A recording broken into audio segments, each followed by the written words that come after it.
come on. Serious suggestions, please. I'm not trying to write a thriller here. It's supposed to be an essay, you understand? An essay. That means facts and logic. Well, if it's facts and logic you're after, you shot yourself in the foot with your choice of research topic, didn't you? The Tatarasuna mystery. When so much remains unexplained, there's little to be objective about.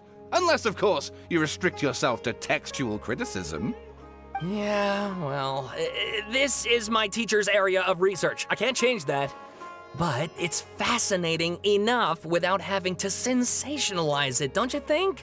The strange location, the missing details, a mysterious person. I want to write my essay on something interesting, and I'm interested in getting to the bottom of all this. That's the only reason I came to you. Yes, you came to me, so all the more reason to take my advice. The fact is, it's the dramatization that will make people want to read it. There's no getting around that. Okay, but... Did one of them just mention Tatarasuna? But that's all the way in Inazuma!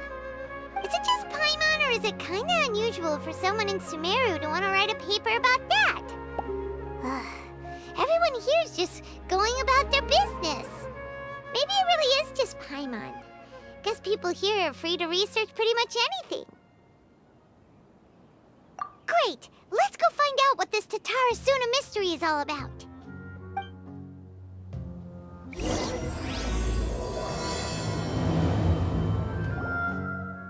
Alright, I guess I'll go with my textual criticism and your editorial direction for the first draft.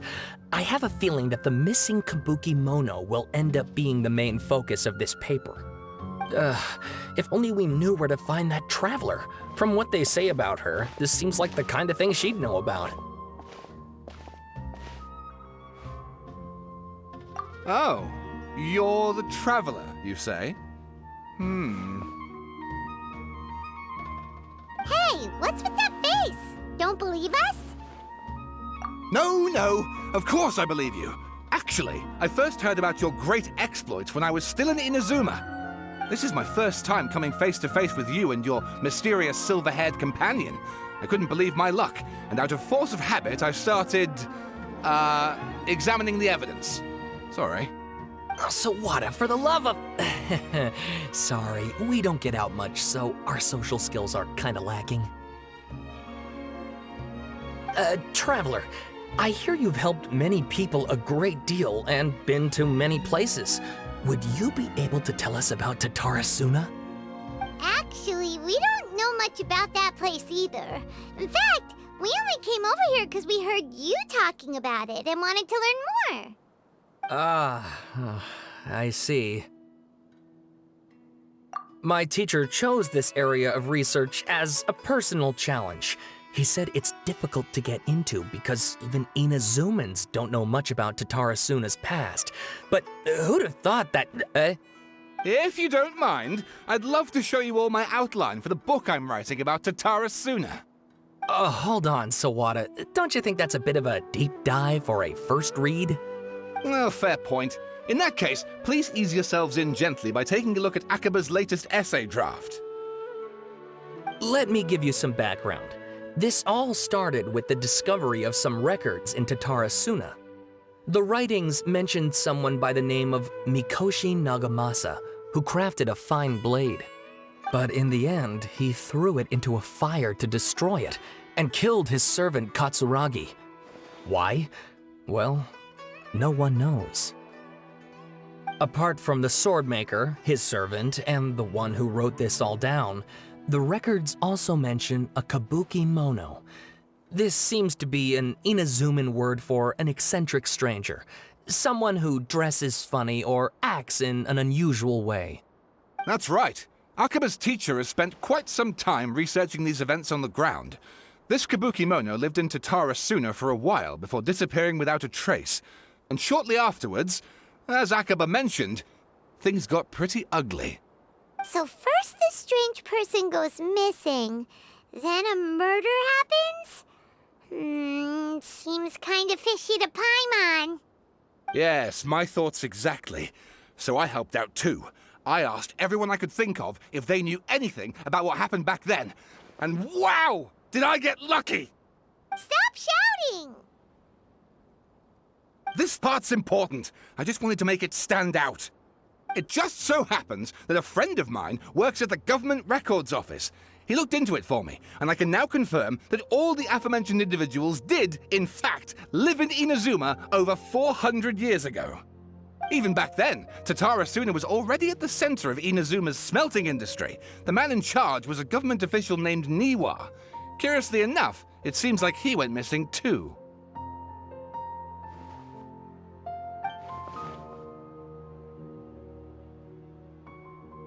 Wait, so there are 2 missing people in this story now? That's right! What's more, Niwa is a name with a lot of history to it. Have you ever heard of the great swordsmith clans of Inazuma? Oh, the swordsmiths? Yeah, like Ishin art and so on? Wow, yes. You really know your stuff. That makes things easier. So basically, this Niwa was a distant relative of the Kaidahara clan, the last practitioners of Ishin art. Something then seems to have happened in the Kaidahara clan, leading to their downfall. I don't know the details, but taken in light of everything else going on around that time, it makes you wonder whether it's all connected somehow. The Kaidahara clan? Sawada, you left out the biggest detail of all. Oh, yes, of course. How could I forget? Brace your minds, ladies and gents, for they are about to be blown. Or maybe you won't believe your ears. I wouldn't blame you, of course, because in all my years as a writer, this is by far the most. Get to the point, for Pete's sake. According to information acquired by Akaba's teacher, the Kabukimono was not a human, but a puppet. A puppet?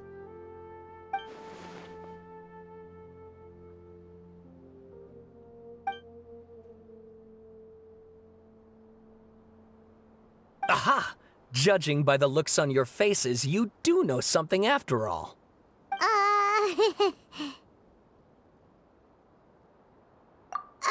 No! Paimon just meant, how creepy. The way you described it makes it sound like a ghost story. I agree, it does. But considering that non-human races in Inazuma are by no means uncommon, spooky events are to be expected. And that's exactly what my book is about. Please, take a look.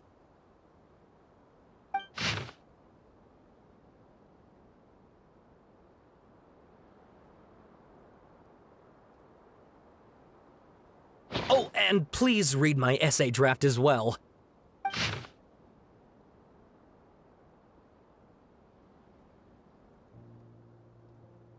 Sawada was encouraging me to follow his more creative approach, but I think essays should be grounded in facts. I don't think explaining everything away with mysterious forces will cut it. Oh, how about if I plug the holes in Sawada's narrative with political intrigue? Like, I could put a turf war between rival factions at the center of the whole series of events.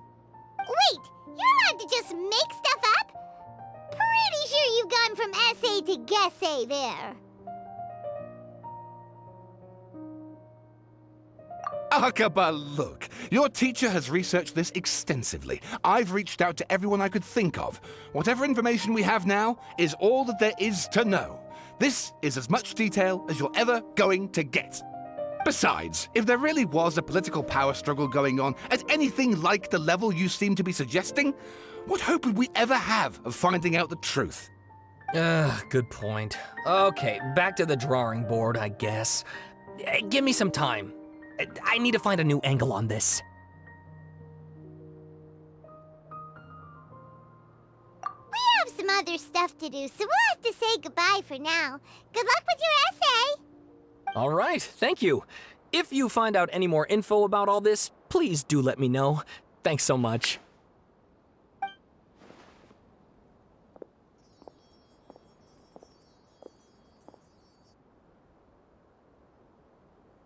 Hey, so that thing they were talking about, it has to do with the Balladeer, doesn't it? Okay, then even if we did know something about it, we probably couldn't share it with them, huh? After all, we kicked his butt and got him locked up. Information about people like that is usually super confidential, isn't it? If you ask Paimon, Akaba should just pick a different topic. There must be as many essay topics as there are trees in the forest. There's no point in...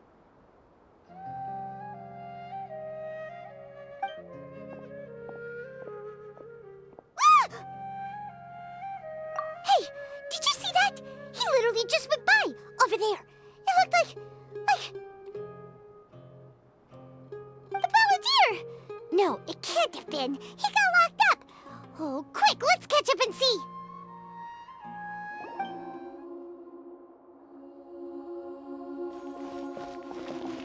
Traveler, Paimon, there you are. Nahida! Bad news. We just saw the Balladeer strolling around in public.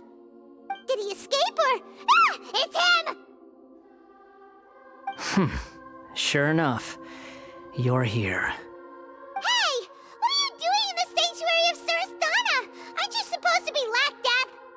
I know you must have a lot of questions. Please, allow me to explain. It was my idea to set the Balladeer free. We made a deal, and he's gonna do some investigation in Irminsul for me. A deal? Huh. You sure you trust this guy? What did you expect? Why do you think Sumeru would keep me around otherwise? Or maybe killing me is all you can think about. But if that's the case, why haven't you done it already? Don't flatter yourself. It was... Nahida said there's still some mysteries in you to figure out. Ah, so if it were up to you, you'd finish the job? Guess I had you all wrong. There I was thinking you were just getting cold feet. Well, that escalated quickly. Not a good start. Could I ask you all to please calm down? But Paimon's worried about you, Nahida. Don't let him trick you. It's not every day you see people questioning the God of Wisdom's judgment. Just when you think you've seen it all. Don't you dare try to drive a wedge between us! As long as the terms are reasonable, I don't think there's a problem in making a deal. Even with the Balladeer. Well, I for one have no reason to doubt you, considering you even struck a deal with the doctor. Yes, one in which I gained valuable information. You'll come to understand more about that in the fullness of time. The Balladeer's power was all but completely spent after your battle. He's no longer strong enough to be a strategic threat to us. That puts him in quite a precarious position. Plus, he's a former Harbinger with knowledge of many of the Fatui's sensitive secrets. Being stuck here in Sumeru could make him a sitting duck, depending on how the Fatui plan to respond. Wait a second. Former? You mean he's not a Harbinger anymore? I take no pleasure in saying this, but it seems as if the doctor had no intention of welcoming back a loser, so... Sometimes it's you using them, other times it's them using you. Most human relationships are this way. Certainly all the stable ones are. That's how it was between me and the Fatui, and also between each of the Harbingers. So as long as you have some value to offer, nobody will ever abandon you. But after recent events, even I have to admit that I'm not worth quite what I used to be. Well, if the Fatui are gonna reevaluate my utility, I need to have a backup plan for myself. As we discussed, I don't like causing harm to living beings, and you said you need protection. So, why not join forces with us?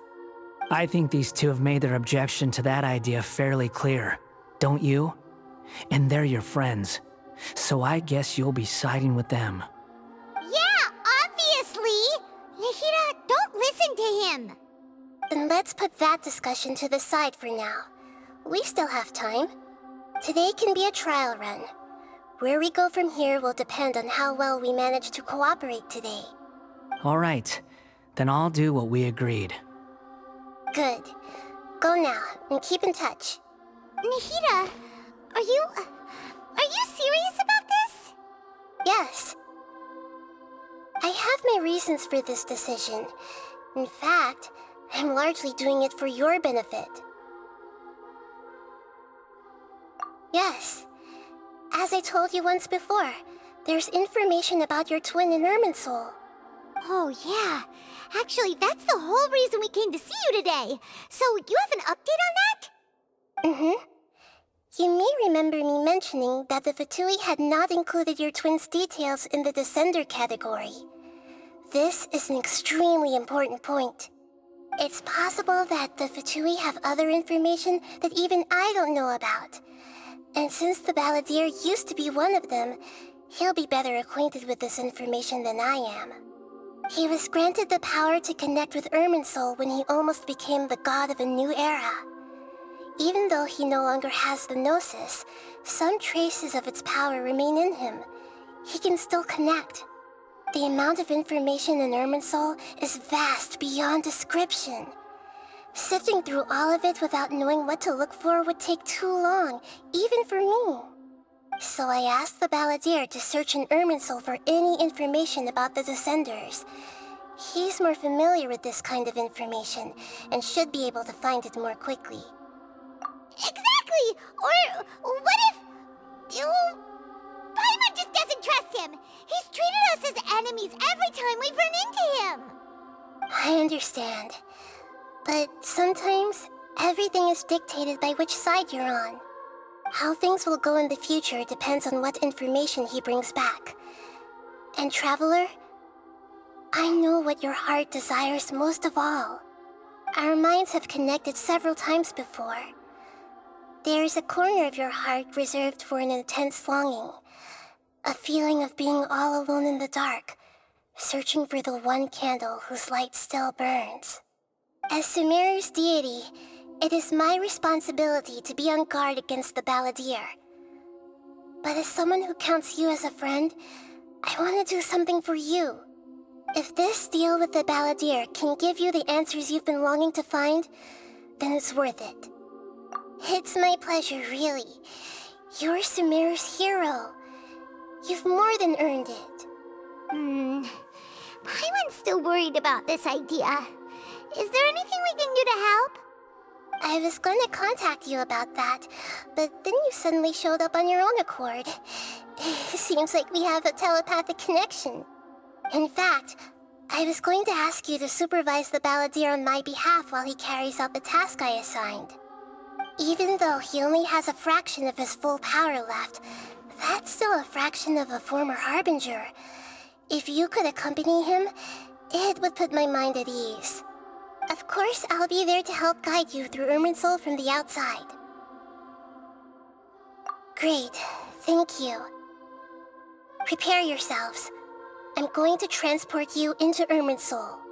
Wow, it looks pretty different here compared to last time. The colors are gentler. Guess that must be because Sumeru's at peace now. Look at that. Hot on my heels. You know, you didn't have to cut your catch-up short just to keep me company. Oh, but I guess you panicked when you realized that I might enter Irminsul ahead of you.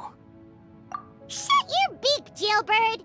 No way a prisoner gets to be so smug! I understand that prisoners have to put up with harassment from the guards, but right now, I'm on temporary release, so maybe you should think about backing off a little. Sounds like a successful rendezvous.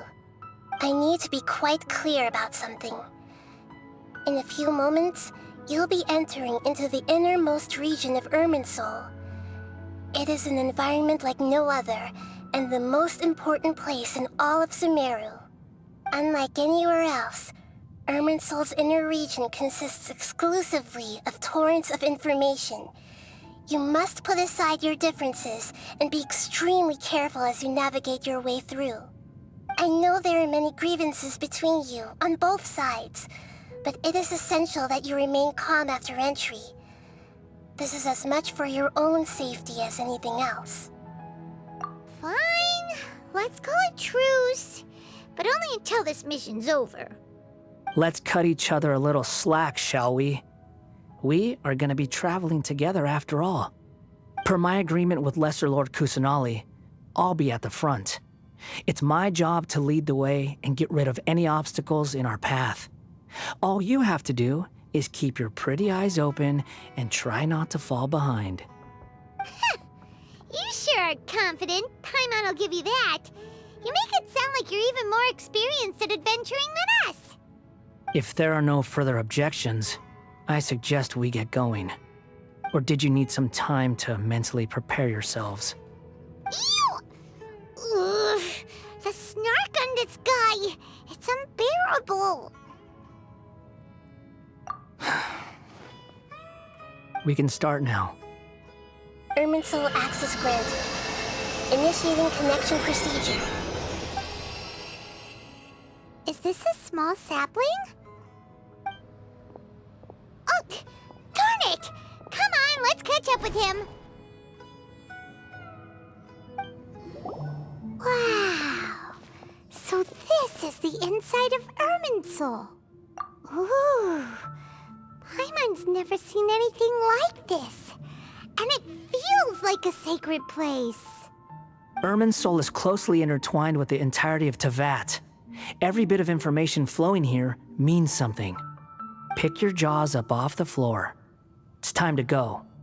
Why is it that Paimon just wants to do the opposite of everything he says? Lesser Lord Kusanali, we will now proceed to the heart of Irminsul. Can you still sense where the heart of Irminsul is? Yes. Permission to begin searching for information there? Permission granted. Go ahead. Let's go. Stay close. Don't go running off. Hey, so, say we did go running off in here. What would happen? What are you smirking at? I was just imagining the look on your travel companion's face if you went and got lost. Anything's possible in here. You can't rule anything out. So if you want to stay safe, your best option is to stick close to me.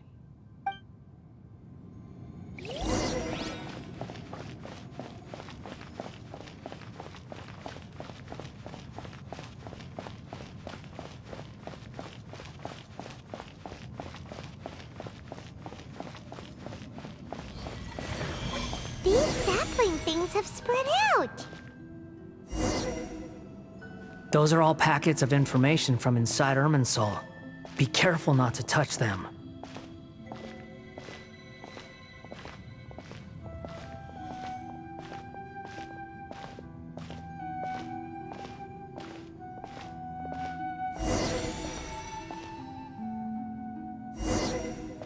It looks the same in every direction.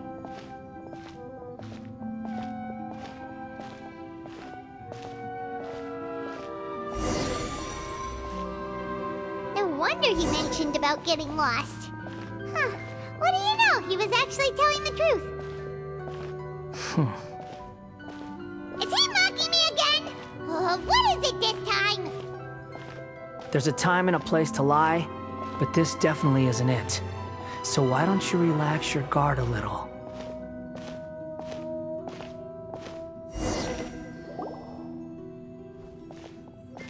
We're here. What a huge tree!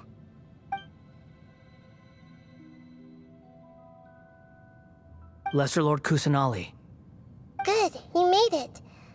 Are you ready? ready when you are. Then please begin. Preparing to access cognitive currents. Establishing waypoint. The Balladeer's actually doing what Nahida tells him. Guess he must want to stay alive.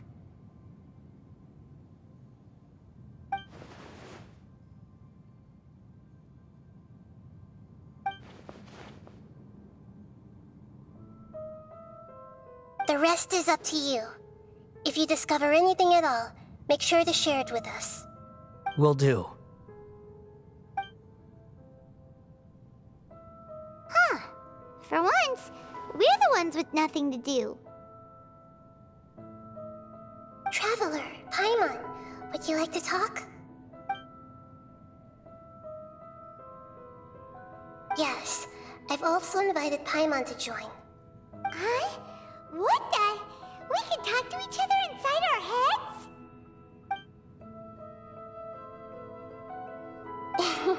That's part of it. Plus, we're all friends. There's nothing wrong with us talking like this once in a while. Paimon's never tried this before. This is great! So, Paimon's been wanting to ask you something. Don't you think the Balladeer's a bit of a walking contradiction? He's always talking back, but he seems to listen to what you say.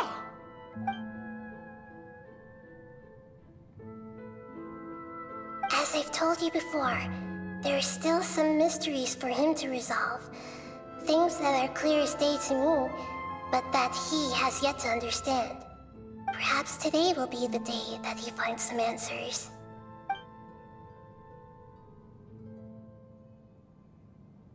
Well done.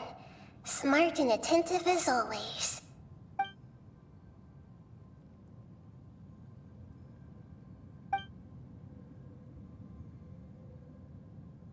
So, you made contact with that part of his mind.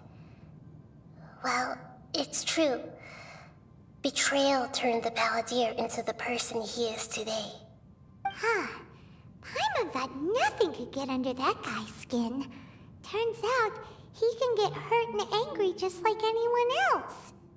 Everyone has a history, Paimon. Even if you're a puppet created by the Archon. Speaking of puppets, we ran into two people at the Academia today talking about an essay. Turns out their topic was about the Tatarasuna incident. Nahida, do you know anything about that?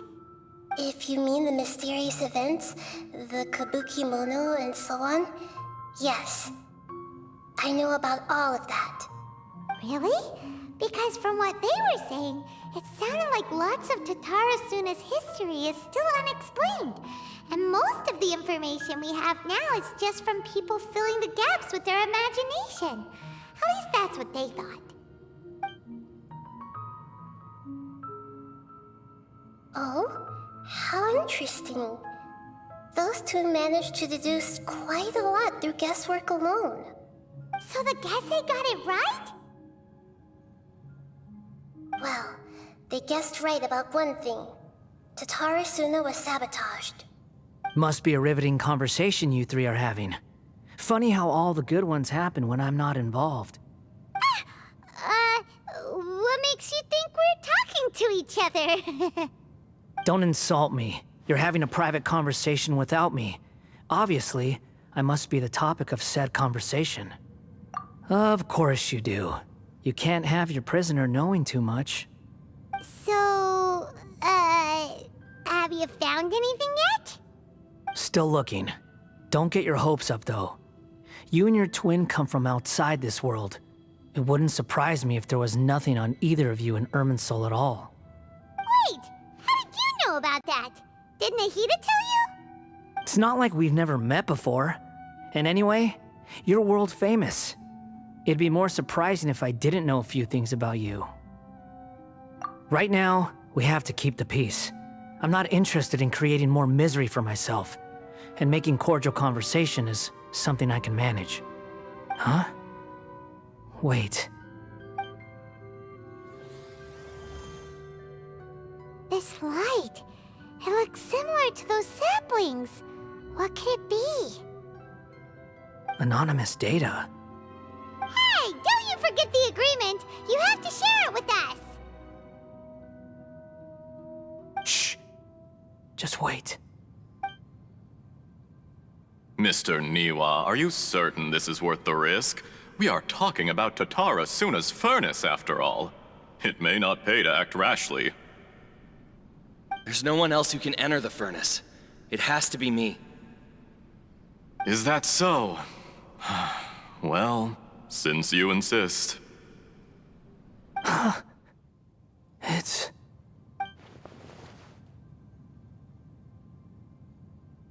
Whoa!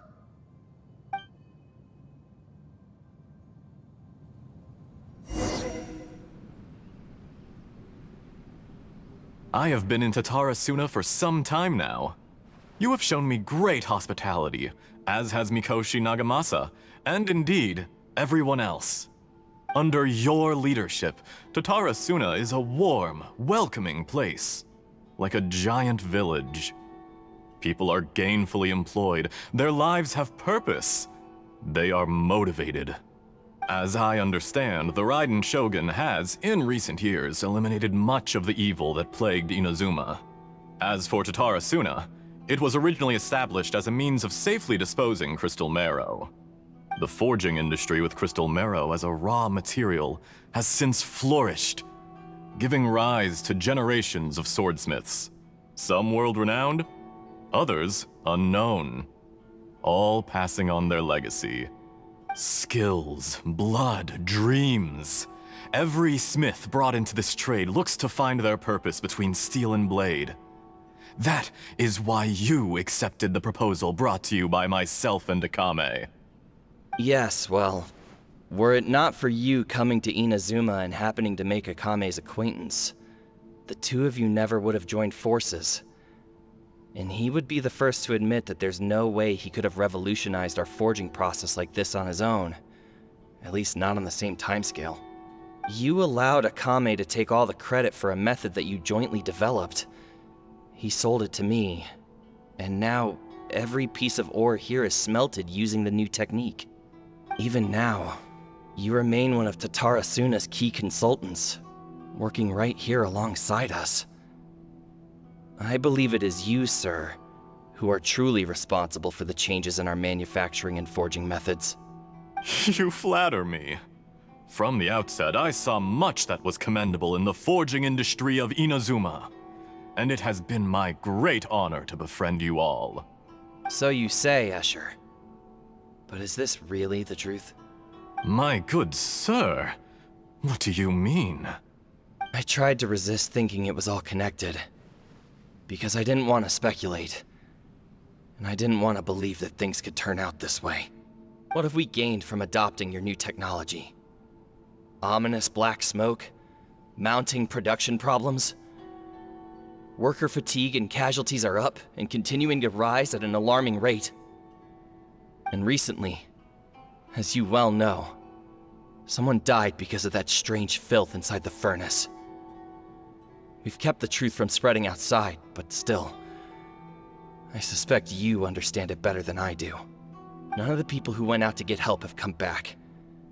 Now, our mutual friend, the Kabukimono, is taking the Golden Feather to Narukami Island to seek an audience with Shogun. This is our last hope. But that doesn't faze you, does it, Escher? Nothing does. Otherwise, why would you still be standing there with that smile on your face? I'm just surprised that you finally chose to be so sincere. I'm sure you've been harboring these suspicions for quite some time. Mikoshi Nagamasa may have noticed that there was one common denominator among all these events. Namely you, Escher. But Mr. Mikoshi is more cautious than I. He does things by the book. After all, Nagamasa is the adopted son of Mikoshi Torichio, the yokai struck down by the Shogun's own hand. If he truly seeks to redeem his family's honor, an abundance of caution is well advised. You're well informed on the subtleties of his situation for a mechanic all the way from Fontaine. Are you sure you're not a little overqualified? Why, Mr. Niwa, are you suggesting I find a job as a diplomat? Sadly, I am so very attached to my craft. Enough, Escher. I'm here because an evil force is raging inside the furnace. And someone needs to take your new device inside the high-risk zone so we can absorb it and put an end to the problem. I'm in charge here. And I'm about to take some responsibility and head inside. Probably to my death. But what about you? What are you still doing here? Judging from the look in your eyes, you don't seem to trust me. Drop the act! We're past that now. Whoever you are, it looks like your plan to destroy Tatara Suna has worked. I just want to know what you're still doing here. What's left? Don't you have all your answers by now? Honestly, I'm just waiting for the right moment. A moment like this, where you finish talking and I stop you from entering the furnace. You...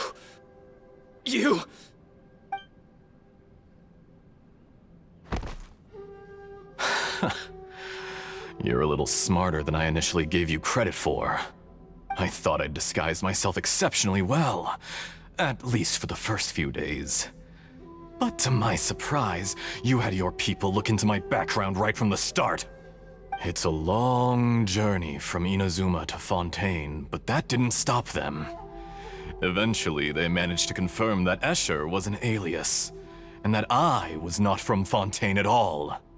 And yet, despite all of that, you still fail to realize my true identity, and what I seek in Tatarasuna. Did you really think you would be able to see through my plan? If you kill me, there's no one who can get inside the furnace. So you're really going to destroy this place? Is that it? Oh, but you're quite wrong. There is one other person. Some may not see him as a person, but you told him yourself. You're not a puppet. You're a human. You're just missing a heart. Whoever you're working for won't get away with this. They'll be found out. But this makes no sense. What are you really trying to accomplish by all this? Why go to all this trouble? It's no trouble at all. Patience is a virtue which I have in abundance. This is all part of a carefully controlled experiment. If you must know, I'm happy to divulge my true identity. I'm a Fatui Harbinger. Call me the Doctor. The Fatui? Who? What do you want? Just to create a minor inconvenience for your nation. That's it? That's why you gave us your cursed technology? Just to let loose the evil energy from the crystal marrow? Look how even the righteous soul is filled with venom when faced with its demise. My device functions precisely as you say. It is the only chance you have of preventing a catastrophe and keeping the truth from the outside world. However, I did not make it with you in mind. It is easier for a person to be possessed by evil spirits when they are filled with hate. So give in to your fury. I want to see what happens when a malevolent heart is placed into an unsuspecting puppet. Make no mistake, even without you, that pure, innocent puppet would only end up being used by someone else instead. What other reason would a human have for befriending one who is not of our kind?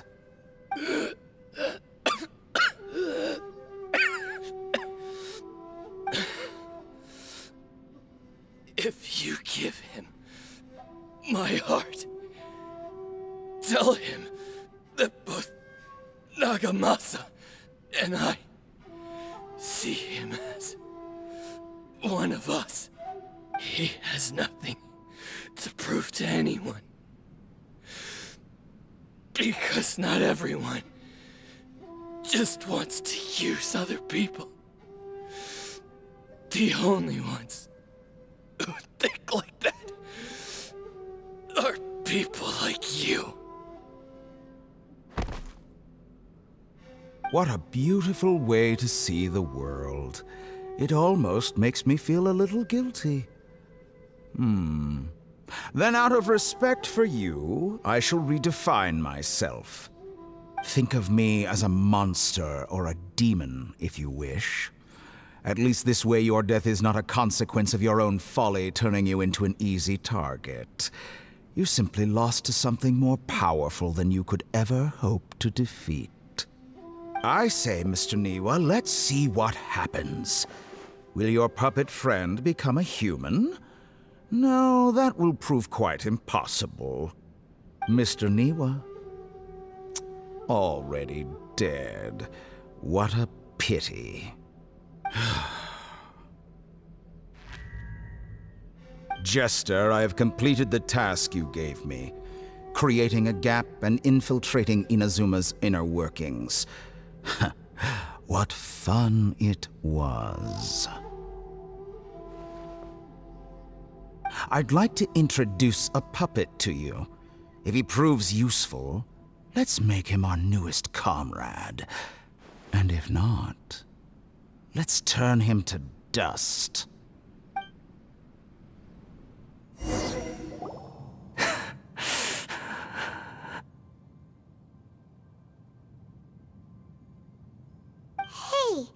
are you alright? Dottore.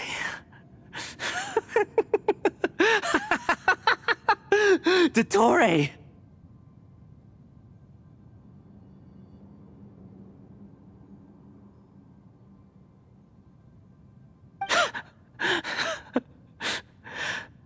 Good. Good.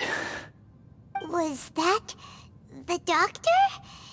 Did he turn into a mechanic from Fontaine? But why did we see things from his perspective?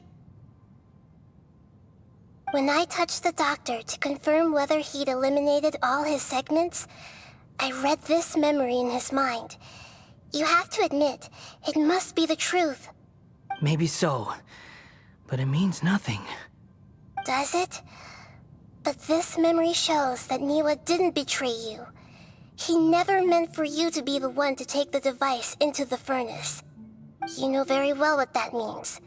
Even more so than I.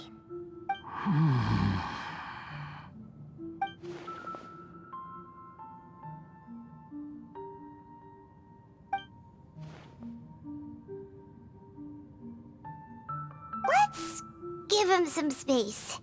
He looks really mad. Paimon doesn't want to be anywhere near him right now. We need to give him some time to process his emotions. Paimon's still confused about the Tatarasuna incident. So, the doctor was behind it, but why has that gotten him so worked up? Nobody has ever deceived you like that, Paimon. It's natural that you find it difficult to understand. Perhaps he needed to learn this someday. So now you have the complete picture. Katsuragi took the Kabukimono to live with the people of Tatarasuna. Later, the doctor showed up, disguised as the mechanic from Fontaine. And that's when the trouble began. It was all a horrific experiment planned by the doctor.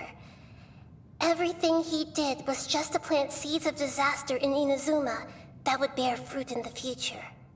Of all the unwitting participants in the doctor's experiment, the Balladeer became the main test subject. After the events you just saw in that memory, the doctor put Niwa's heart into the device and handed it to the Balladeer. Then, he instructed him to enter the furnace and absorb all the filth caused by the smelting process. The load was far beyond what he expected, but the Balladeer survived. He left the furnace in sheer exhaustion and said to the mechanic, "This device seems to have protected me. What's in it?" The mechanic answered, "Niwa fled this place for fear of punishment, but he left you a gift. He said it's the one thing that you've been looking for." He took it straight from the chest of one of his innocent servants. The mechanic removed the withered heart from the device as he spoke. The Balladeer was stunned that such unthinkable cruelty had brought him the thing he'd been longing for his entire life. A heart acquired through cold-blooded murder is a cursed thing, but it had protected him from the filth. He thought Niwa had completely betrayed him, and yet this very betrayal had ensured his survival.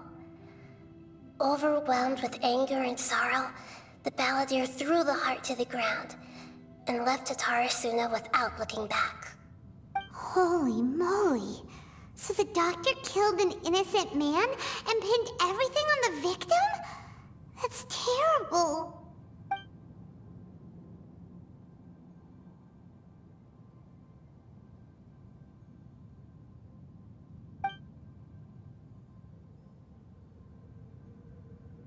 Yes. Only if he understands this can he choose a new path forward. Dottore, you brazen-faced... Niwa didn't run from justice. You killed him.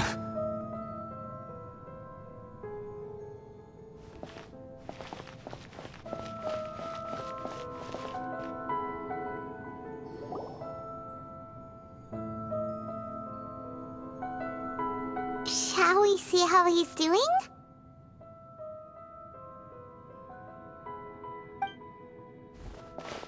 Hey, you alright?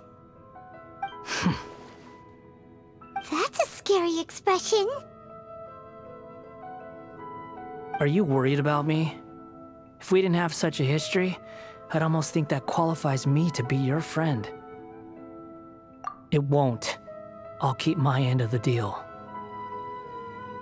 Hey, are you investigating the stuff we want to know about? That's why we're here.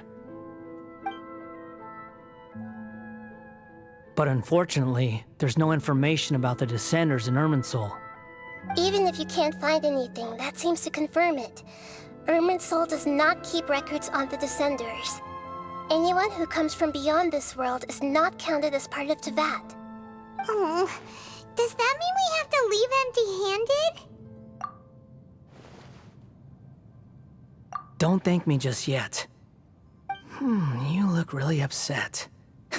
Well, since Irminsul was a dead end, I guess I can share some other info that might interest you. Huh? About what? The reason why there are records about your brother in Irminsul. It might have something to do with Conria. Apparently, Conria was his first destination when he arrived in this world. Plus, he only came to this world because the heavens responded to the summoning. The heavens responded? The Jester told me this himself.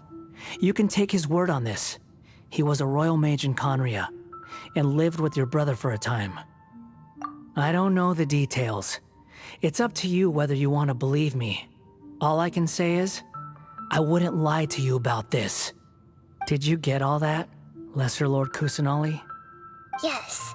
Astonishing news. Does this info count towards my mission? It wasn't from Irminsul, but was it valuable? Very valuable. Good. In that case, I'll take some time for myself now. Huh? What have you done? Lesser Lord Kusanali was right. My power's all but completely spent. Even if I use all of the divine power left in me, I can't sustain this shield for very long. I shared a secret with you, and now you owe me. So in return, I'd like you to answer a question for me. Give me your hand.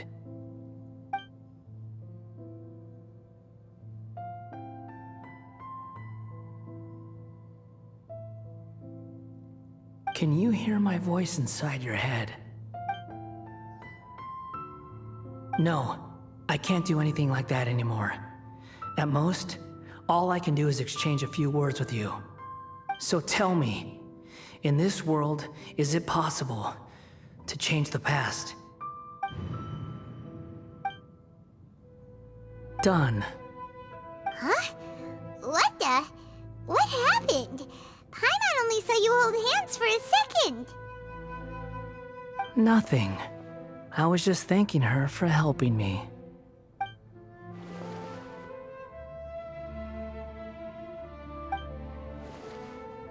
So long. I suggest you get yourselves out of here quickly. Where are you going? Hey, wait up! Didn't you say not to go running off? Fast reaction time. But I don't think we'll be seeing each other again. From this day forth, the names Balladeer and Kabukimono will cease to exist. Those who died in Tatarasuna because of me deserve another chance at life. Hey, Balladeer! Don't do anything stupid! You know, I never did like insects. Hordes of the puny things swarming together can be a real nuisance. and I enjoy nothing more than to stamp them out like the pests they are. But if a colony of harmless ants isn't threatening anyone, I guess they deserve to be left alone. Luckily, everything can be set right. It's time to solve this once and for all. Balladeer! Balladeer! Uh-oh, he disappeared. Come on, we gotta find him somehow.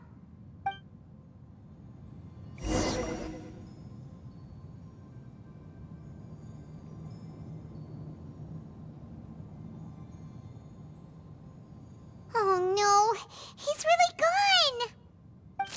Oh, can you hear me? Nahida! Traveler, Paimon, Balladeer, what happened just now?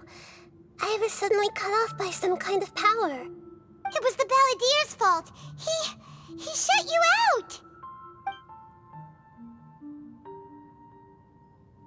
I didn't think he'd be capable of something like that with so little power left. Did he keep some of his power hidden when he was defeated? Or did he achieve something beyond his abilities, and it took everything he had? Where the heck did he go? Ugh, it's all our fault. We were supposed to keep an eye on him. Sorry, Nahida. Don't be. It's not your fault. Please, let me handle this from here, even though I'm not sure I can solve it. We're running out of time. Follow my lead and get out of Irminsul as soon as possible. We're out! And we're at, an inn or something? This is an emergency. I'll have to ask you to stay here for now. Everything's arranged, and nobody will disturb you. I'm sorry, but this isn't something I need your help with. Leave this one to me. An emergency? How bad is it? Nahida, will you be okay? Don't worry. If my assessment is correct, though there may be some minor disturbances, it won't lead to a disaster. Please rest and recover your strength here until I say it's safe. Her voice has gone. Paimon can't shake the feeling that something really big has happened. What do you think the Balladeer meant? And why did he suddenly grab onto you before?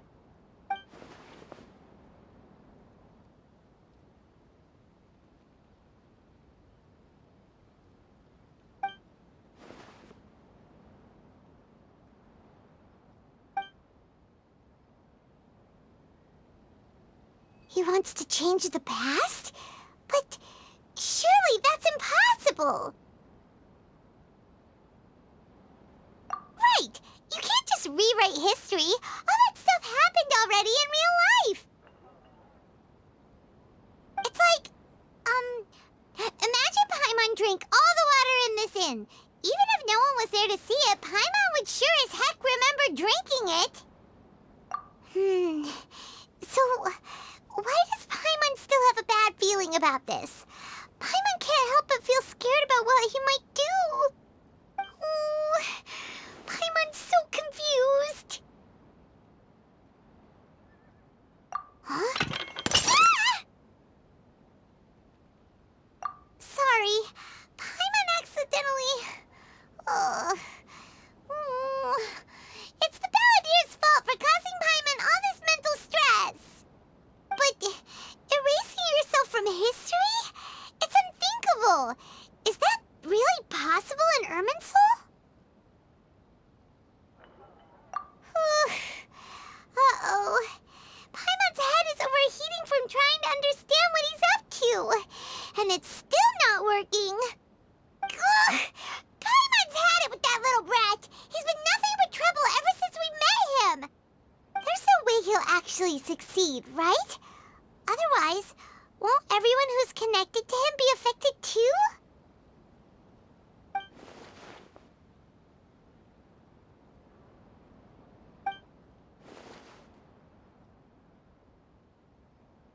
There's nothing we can do about it at this point. Hey, have you got any ideas on what we should do next? Seems like now there's nothing left for us to do but to go to sleep. But Paimon's still so worried. Paimon won't be able to sleep a wink tonight. So, how about, we list all our favorite foods to take our mind off things? Heck, if that doesn't work, Paimon's probably gonna collapse of anxiety here. Alright, Paimon will start. First dish. Munstack grilled fish. Oh, and chicken mushroom skewers. Tea break pancakes, cream stew, sauteed matsutake, and Dragon chili chicken, almond tofu, satisfying salad. Oh, also Adeptus Temptation, golden shrimp balls, triple layered consomme, lotus seed and bird egg soup, and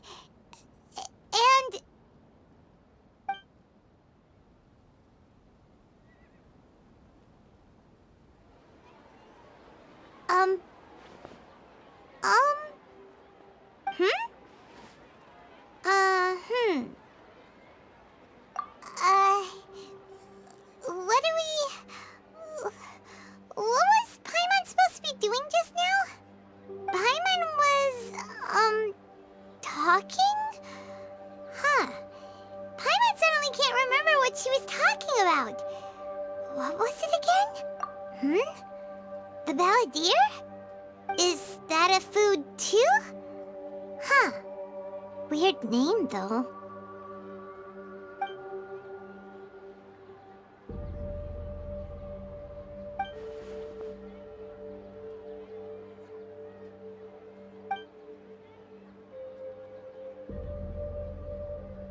What's wrong?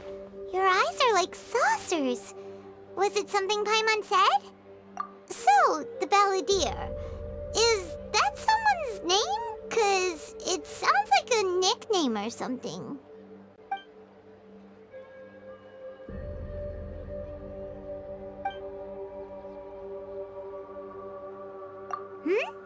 Okay, sure. Where are we going? Huh? Fine by Paimon, but is everything okay? You're acting like this is an emergency. We've made it to Amenoma Smithy. Ah, it's been a while. Of course. Go ahead. Oh. Now there's a question I wasn't expecting. Very well. I'll tell you what I know once more. The once renowned Raiden Gokuden, comprised of 5 branches.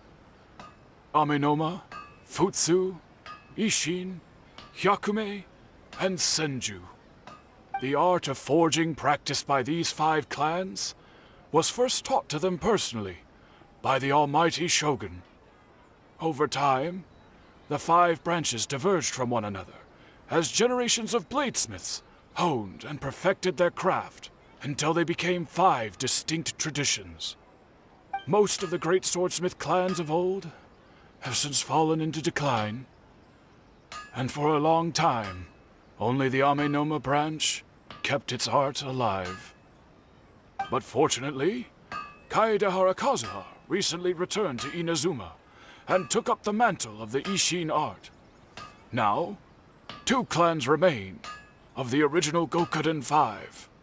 If my memory serves me right, you yourself were present when he forged the Ishin blade. Oh yeah, we were! Paimon remembers that now. We learned a bit about the decline of the Raiden Gokuden then too. It seems like such a shame. That, my friends, is a tragic tale indeed. In fact, this was not made known to me for most of my life. All these years, I knew of those great clans' demise, but never the cause. Only recently, when the question was on my mind, did I ask Kaedehara Kazuha about this. He told me that, as we are both heirs to a branch of the Raiden Gokuden, it was right that I should know the truth. There is no harm in telling you, but I must warn you. It is a dark and sorrowful tale. The Raiden Gokuden, were the targets of a murderous rampage by a vengeful bladesmith. Vengeful? Why? 400 years ago, so I'm told, there was a catastrophic malfunction in Tatarasuna's furnace. One brave swordsmith heard the commotion and chose not to flee, but he rushed to the scene, hoping to prevent a disaster. Tatarasuna was home to a state-of-the-art forging and smelting operation in that day, and overseeing it was the armory officer. His surname was Niwa, though he had family ties to the Kaedehara clan. Knowing that they had just one chance to save countless lives, Mr. Niwa and the swordsmith leaped together into the furnace. The furnace quickly stabilized, but neither of them made it out. The smith's death, though heroic, dealt a devastating blow to his family's fortunes. His orphaned son was left to fend for himself, and grew up deeply resentful at the world. In his heart, the whole of Inazuma was culpable in his tragedy. He hated the almighty shogun for her apparent indifference towards his father's death, and he hated everyone who had done nothing to try and save him. Powerless and destitute, the only legacy he had to pass on to his children was his hatred. Generation after generation bore this grudge, living in utter misery. Alas, if only the story could have ended there. But 100 years ago, the then head of this family reached the end of his wits. He could bear their fate no longer, and yet he could do nothing to change it. Finally, he made a drastic decision to take revenge on the Raiden Gokuden. In doing so, he sought to vent his pent-up anger and shake the very foundations of Inazuma's forging industry. In his fury, he murdered indiscriminately, killing even bladesmiths from the Hyakume clan which he belonged to. His goal was absolute, the devastation of all of the Raiden Gokuden. But when he came to the Kaedehara and Kamisato clans, his killing spree came to an abrupt end. He failed to catch them unawares. They fought back fiercely, and they did not spare his life. That is why the Kaedehara clan and their Ishin art survived that day. I suppose they were the lucky ones, under the dire circumstances.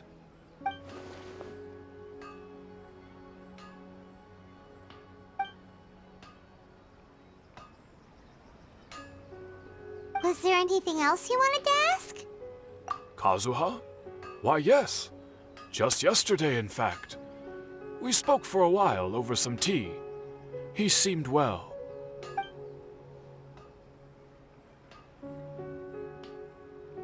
My pleasure.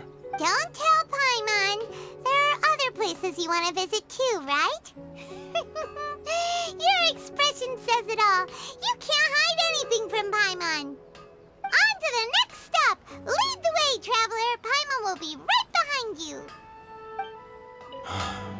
Whenever I'm reminded of what happened back then, it always weighs on my heart. We're here! This is the Yashiro Commission's headquarters, so... Traveler! It's been a while. If you're looking for the Commissioner and Miss Kamisato, I'm afraid your timing is unfortunate. They're not here right now. Are they out on business? The Commissioner is out on business, and Miss Kamisato is standing in for some meetings in the Commissioner's place. If it's urgent, you're welcome to wait inside until they get back. What do you think? Shall we go in? If it were anyone else, I couldn't allow it. But seeing as you're so close with the Commissioner and Miss Kamisato, I think it should be okay. We'll be heading in then. Thanks!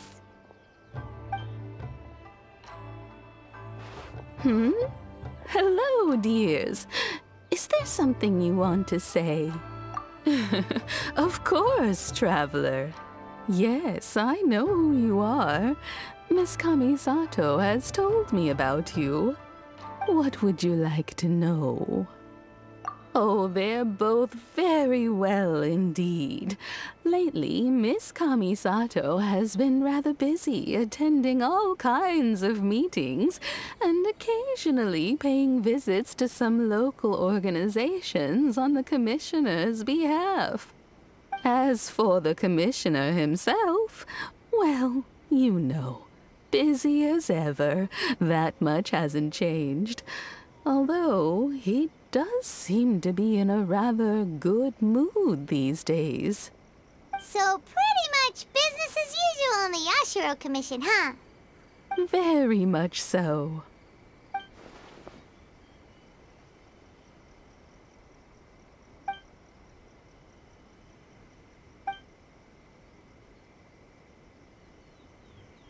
Well, got any more questions?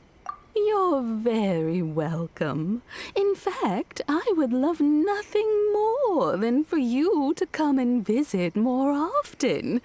But I'm sure you must be far too busy to have time for that. Miss Kamisato talks about you all the time. She seems so thrilled to have you as a friend, and she's always saying how talented you are and how much she admires you. I must say, many things in Inazuma seem to have taken a turn for the better since you arrived here. So you're not just Miss Kamisato's knight in shining armor, you know. You're a hero to us all. I mean it. Whenever the commissioner dines at home, Toma always joins him. I always find myself at my most relaxed when I'm serving the two of them and listening to them chat away.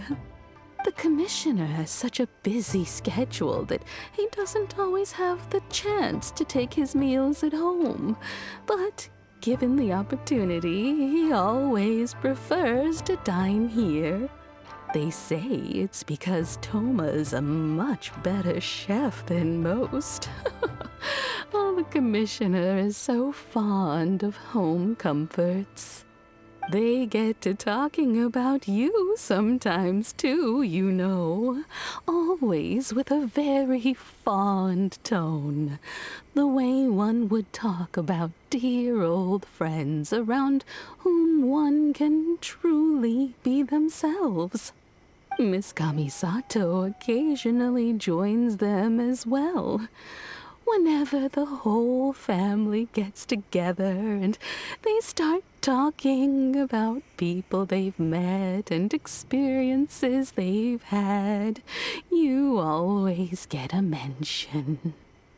It's been many years now since the late Mr. and Mrs. Kamisato passed away. Much has happened in the Kamisato clan in that time. As someone who is old and gray enough to have watched their son and daughter grow up, it makes me so happy to see them meet a dependable friend whose company they enjoy so much. So, in the future, if you ever do have the time, please know you are always very welcome at the Yashiro Commission headquarters.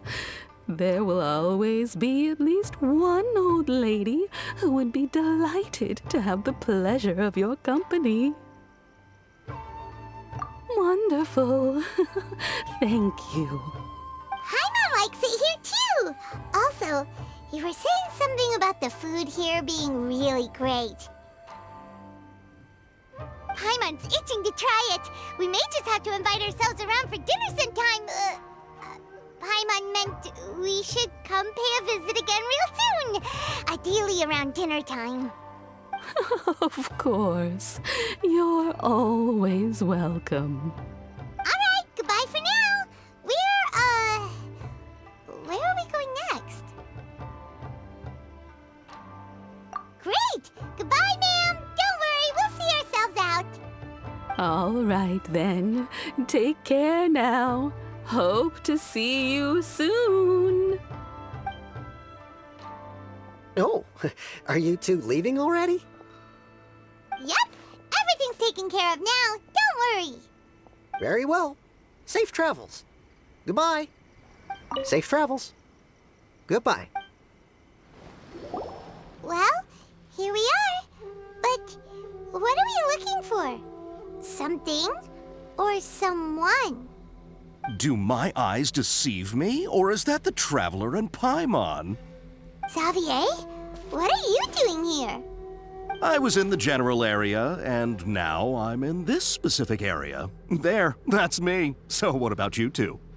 We have some questions and thought you might be able to help. Certainly do. I've researched the furnace here in some depth. If there's anything you want to know, just ask away. Like the back of my hand. Make no mistake, I have been here a good many times before. Not only that, but I've met people in Inazuma whose families used to live in Tatarasuna years ago. They said it's all true, the history here.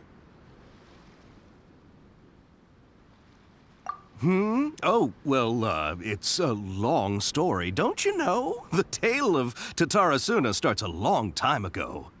I'm told that its history is one of the most foremost forging and smelting operations in the nation, goes back around 1,000 years. Still, the furnace has had a couple of serious maintenance issues along the way. A couple? When exactly? One was just in the last few years, the other was several hundred years ago. A fun fact, I'm not the first Fontaine tech guy to come and work on it either. There was a guy back then too. They say he was a mechanic who consulted on a technology upgrade. It seems like the technological collaboration between our two nations goes back a long way. How about that?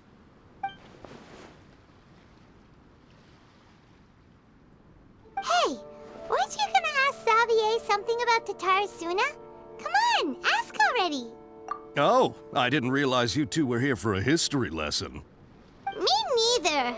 Paimon doesn't know what's gotten into this one today. Feels like we've been preparing for a history exam or something. What brought this on? Did you just wake up today with a sudden burning desire for historical knowledge? Sure, go ahead. A Kabukimono? No, I can't say that I have. I do know the word, Inazuman for those eccentric types who always go around dressed to the nines. Just the sort of person that I'd like to meet, actually. But sadly, I've never had the pleasure, nor have I come across anything to do with a Kabukimono where Tatarasuna is concerned.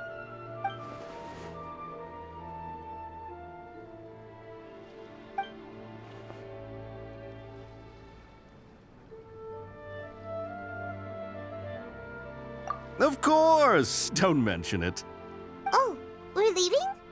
Okay, bye, Xavier. Oh, you're most welcome. More than happy to help. Farewell. Looks like you got all the information you're looking for. Sure, but what's up with you today? Whatever it is, it seems like it's really troubling you. Keep your smile, Spinal Crocodile. No matter what happens, Paimon will always be there for you. Hey, don't mention it. Alright, let's head off and go meet Nahida. Hey, it's them!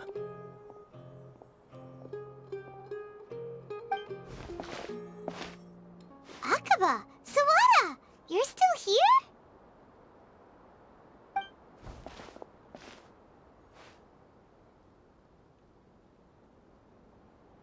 Indeed we are. If you have a moment, we'd love for you to join us once more. We have time. What do you want to talk to us about? It's the same topic we discussed last time. Obviously. Still looking for more info about Tatarasuna, huh?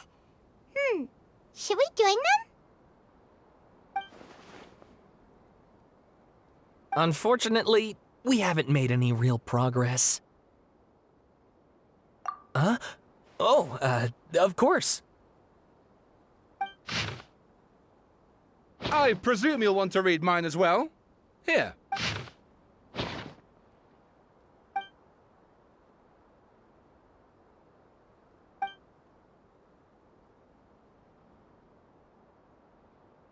Well, what do you think? Hey, Traveler. Remember how last time Akaba was saying how he wished he could gather more information about all this? Well, we just got back from Inazuma. So how about we tell them what we learned? What did you find out? Something big? It's a long story. Basically, we have some friends in Inazuma, and...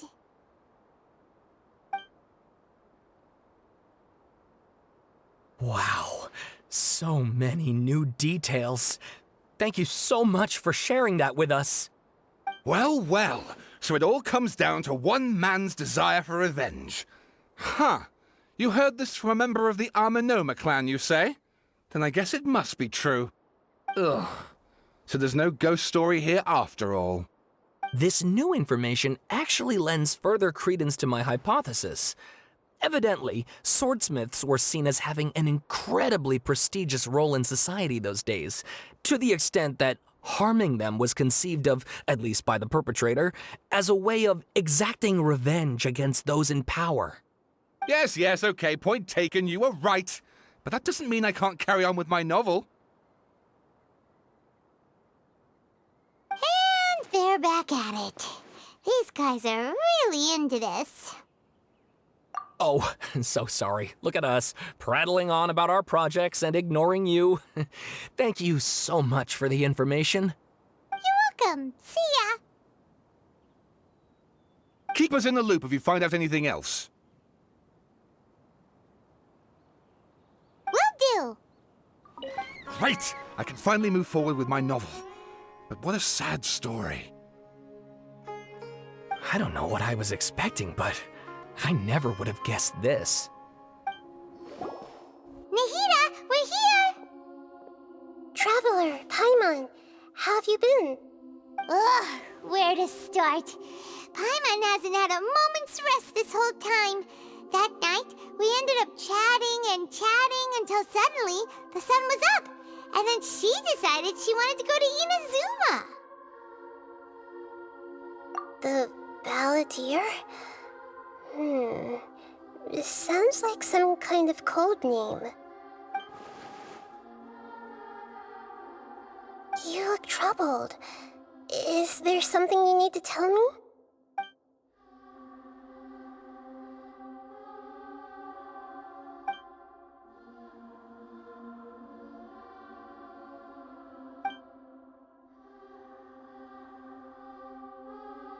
Traveler? Hey, what's wrong? You look so upset.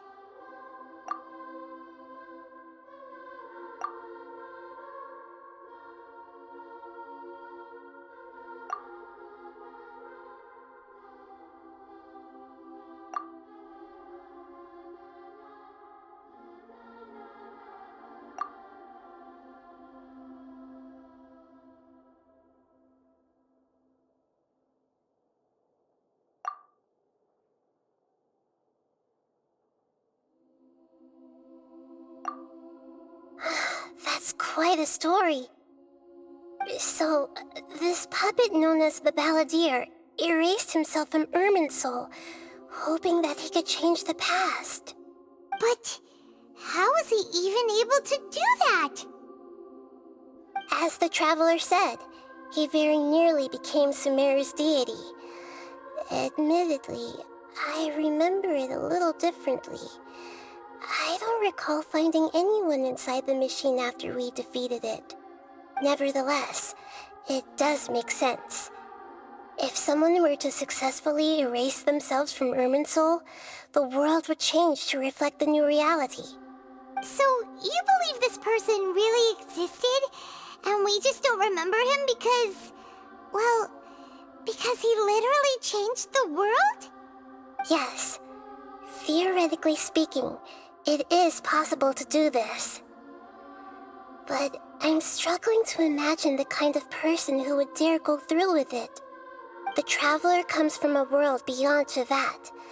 That's why there's no information about her in Irminsul.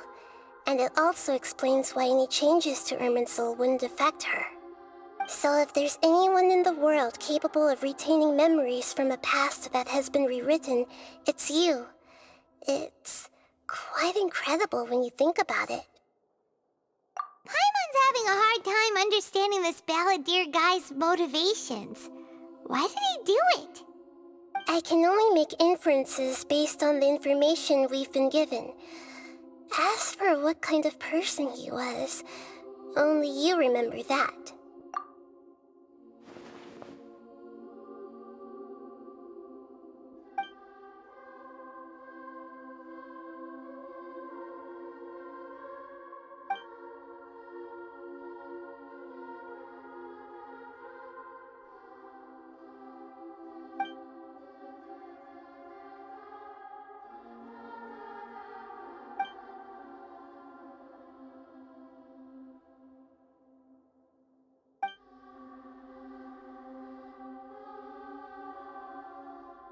Something else worrying you?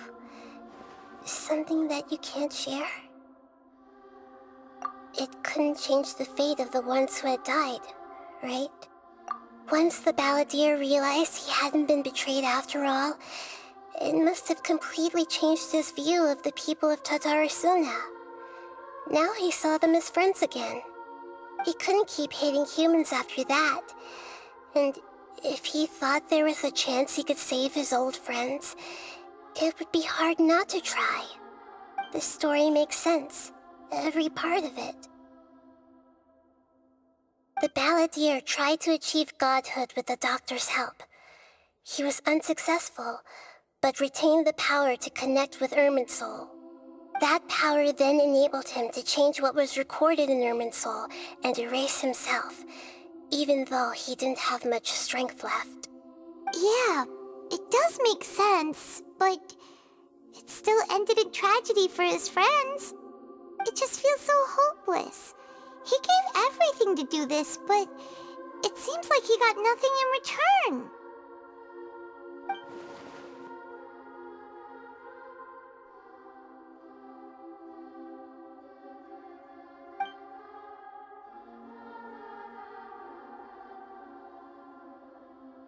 Please wait a moment. I want to check something.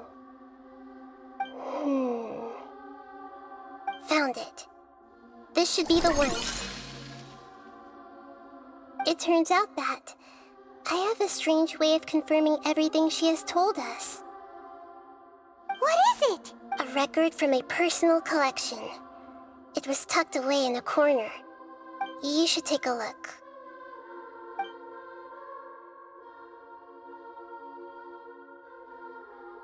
Is this a fairy tale? Who wrote it? I authored this record myself. Huh? You wrote a fairy tale that somehow has something to do with the Balladeer? When combined with the Traveler's narrative, it's clear that this story is an allegory. Everything in it is a symbol for something else. Hold on. So this record survived from the past? Yes. Any information about the Balladeer or the Kabukimono and other records will have been changed. But I wrote this story in a way that means it was left intact. Changing the information in Irminsul changes to that. But Irminsul can't change information that was well hidden in advance. I guess I must have written this story as a backup before the Balladeer entered Irminsul. That's incredible! What a great idea! And sending the Traveler into Irminsul with the Balladeer must have been a further precaution. I knew she'd remember everything. This story is abstract enough that it still resonates with the present information recorded in Irminsul. But if we connect all the different pieces together, the true story that emerges is the one she told us. The now erased life of the Balladeer.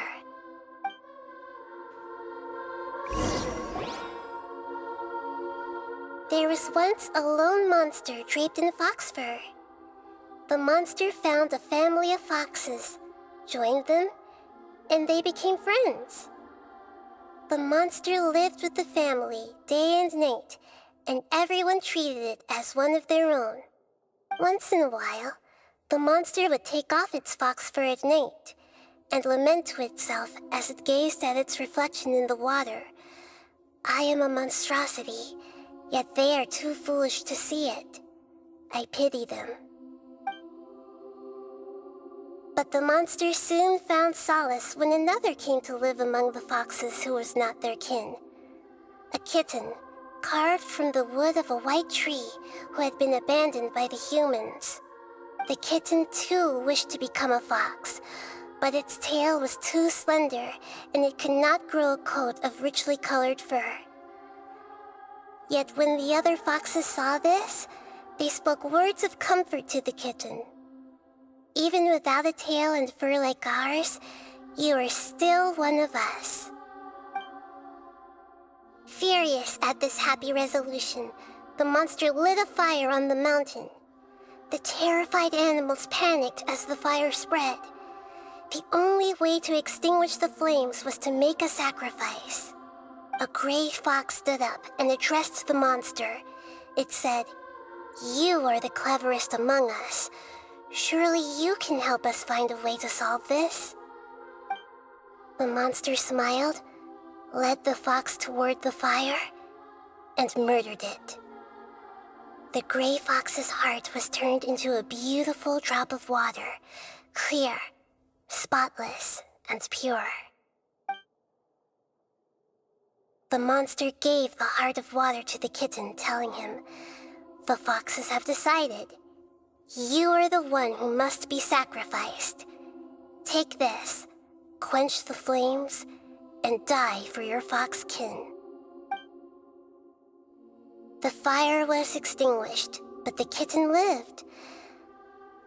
It left that side of the mountain and found a little bird who had a broken wing. The two promised they would spend their whole lives together, but the little bird did not have long left to live.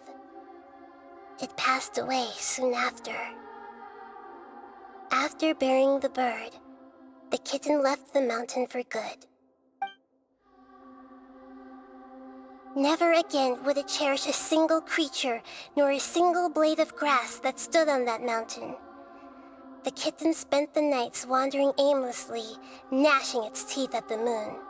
How it wished to swallow the moon and devour the moonlight. If the world could only return to darkness, then it would finally be peaceful and content. I will become the new moon, the answer to everything. Then, no one will know that there were once birds, foxes, and cats in this world. And no one can know that they were different.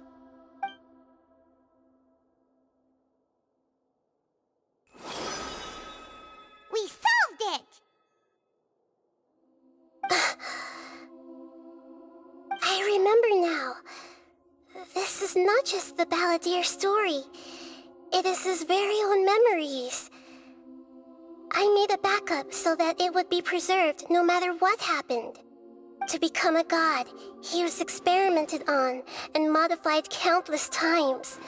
It was brutal torture, and the only reason he was able to survive is that he was a puppet. This memory was extracted from him by the scholars. Presumably, they kept it to have something to defend themselves with. Creating a deity was just the first step. Some of them wanted to be able to control it. That's why they backed up his memory for later use. I buried it deep inside one of my own dreams, and then hid it inside an allegorical story so that it wouldn't be altered. It's hard to believe that this person really existed, let alone that he tried to get rid of us on more than one occasion. Paimon has no memory of him at all. He completely vanished like a puff of smoke. The Balladeer agreed to help me look for information about the Descenders, and although he was unsuccessful, he still helped you. Before he vanished, he confirmed an important detail, that Conria was where your twin first came into this world. We still don't know how the change to Irminsul will affect the senior ranks of the Fatui, but in all likelihood, they won't even remember their own Harbinger. It sounds like Paimon wouldn't like this guy a whole lot if he was still around. But still, Paimon doesn't like the way it all ended that much better. This is why wisdom alone cannot answer all our questions. We look, we see, and we comprehend, but the question still troubles us. So the answer is not everything. People yearn to find the truth and then conquer the troubles they face. When you give someone the truth, you give them a chance to choose their own destiny. To others looking on, this may seem like a pointless endeavor, but for him, the chance to act on his desire to disappear must have meant a lot. Never forget that even when we walk beneath dark clouds along a road filled with suffering, the light of wisdom is always there, guiding us toward a better destination. And that is what you have been doing all along. Yeah, Nahita's right. Cheer up! How about we go get something to eat? We can pick up this heavy conversation again later. Good idea. Paimon, why don't you take her out for a walk to clear her head? You got it! Come on, Traveler! You need to get out of your head for a while. You'll feel much better after taking a walk. Let's go get a snack from one of the stalls in the Grand Bazaar! That'll be sure to lift our spirits. It must be really tough being the only one who remembers all that, but Paimon's always here to help cheer you up. There's a few things I'd like to look into. You should go take a walk and try to unwind.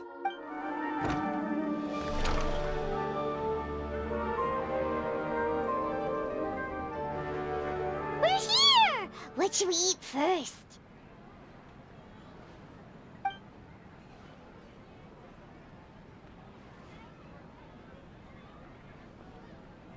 Hey, are you gonna answer or what?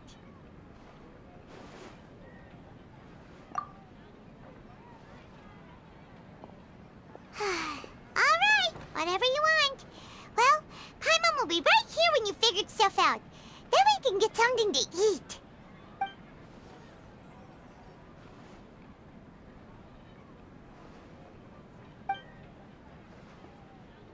What is it? Have you figured it all out?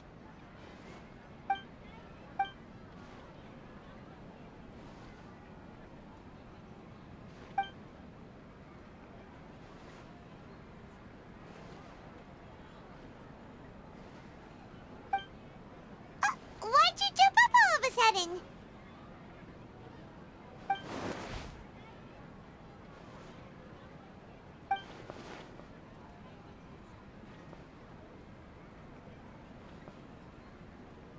Excuse me, boss. There seems to be a small problem with the last bill.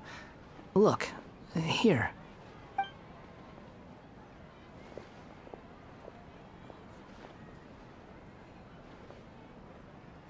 Hey! Hey, wait! You mean me? No, not you. That kid! Didn't you see? Little rascal grabbed my last 2 fresh Sunsettias and ran off. Look, if you're gonna help out here, you can't keep spacing out, okay? What is it? The work's too boring for you? Or has the big city got too many distractions? I wasn't paying close enough attention. Sorry, boss. I think you're right. Maybe it's the city. It's so exciting. It can be hard to focus. Who's that guy? You know him or something? He's who? You're a strange one, kiddo. You say you don't want any money for helping out here, and then when I actually give you some work to do, you keep letting yourself get distracted. I don't want to take advantage, so I'm happy to pay you what I'd pay anyone else. But if you keep acting like this, pretty soon I won't be able to afford to. No, please. I mean it. You don't need to pay me anything. I'm just so thankful you agreed to take on an outsider like me. You're welcome, I guess. But I got bigger things to worry about. Look, we're all out of Sunsetias, and I promised the lady down the street I'd deliver a fruit bowl this evening. Leave it to me. I'll find some more. Just a moment. I'll be right back. Stop. I'm gonna level with you, kiddo. I've never met a worker who said they didn't want a wage before. And at first, I got greedy. Couldn't believe my luck. But I figured you'd start asking for something in return eventually. You don't want money. You don't take days off. And in your free time, all I see you do is wander around, taking in the sights. Are you a drifter or something? That's right, I am. We can talk more about that later. First, let me get those fruits you needed. Sunsetias, was it? I'll be right back.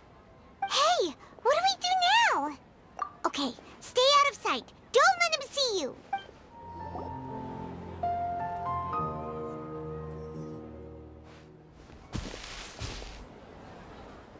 Yeah, this'll do. Even though you say he's the Balladeer, what are we planning on doing? Stealing his Sunsetias? Isn't that a bit too cruel? Oh, all right. This should be enough. Guess I should wash them before I take them back.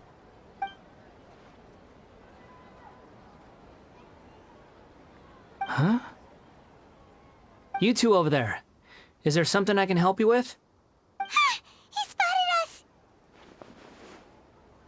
You've been following me all the way from the city. I'd have to be blind not to notice. Have we met before? No, we haven't met. But you know me? I have no recollection. Are you absolutely sure? Sorry, but I just can't take your word for it.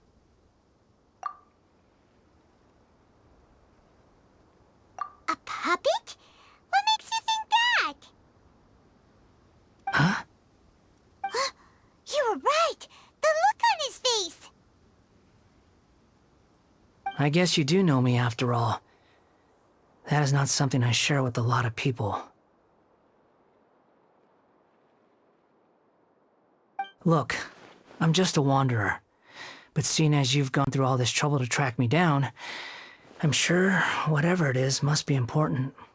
Okay, but please let me deliver these goods to my boss first. Are you really working for that guy? He said you don't want any more for it. Is that true? Yes, I ran into him out in the wilderness during a storm, and he let me take shelter in his cart. In return, I said I'd be his helper for a while. That's oddly nice of you. Let me take these back. Then I'll come with you, okay? Then let's return to the city. Here you go, boss. I'll leave them right here. Oh, you really went and picked some more. Who are these two? Something's come up, and they need to borrow me. Sorry, boss. I'm afraid I'll be away from the stall for a while. I was just about to pay you anyway. Go wherever you want, kid. Don't waste your time here. What? I get it, okay? You just wanted to help me out, to thank me for giving you shelter from the rain that day. Even then, I don't understand why you're so adamant that you don't want any pay for it. But look, it was pouring down, and there you were, sauntering along without a care in the world, like you had nowhere to be and didn't even care that it was raining. Imagine you and me for a second. It's a little weird, right? Why is this guy traveling during a rainstorm if he's not trying to get somewhere? And why is he taking a shortcut through the open country if he's not even in a hurry? But anyway, taking you in didn't put me out even slightly. You don't owe me a thing for it. Certainly not all this. Your time is valuable. You know, you should go live your life. But I don't...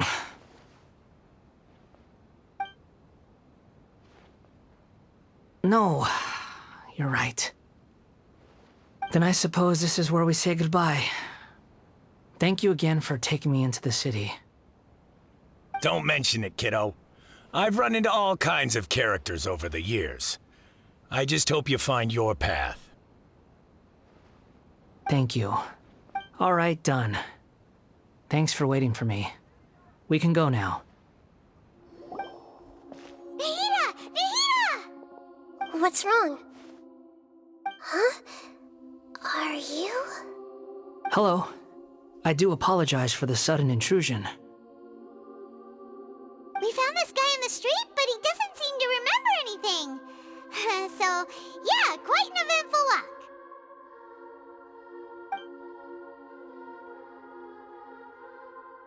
You say that you are trekking across Teyvat to train yourself. Many other Inazumans who describe themselves in this way call themselves Shugenja. Why do you refer to yourself as a wanderer? Well, it seems more relevant in my case. To me, it sounds like a plant with no roots. But these two claim that they know me, and that I have a hidden past unknown even to myself. I wouldn't call it the past, but rather... this is a difficult one to explain. I don't like to rely on using terms like this often, but in your case, it seems that it ought to be called, previous incarnation. Oh, like a past life or something? Yes, something far more distant than the past. So far away that you cannot perceive it. Okay, I have to ask. What was I like in my previous incarnation?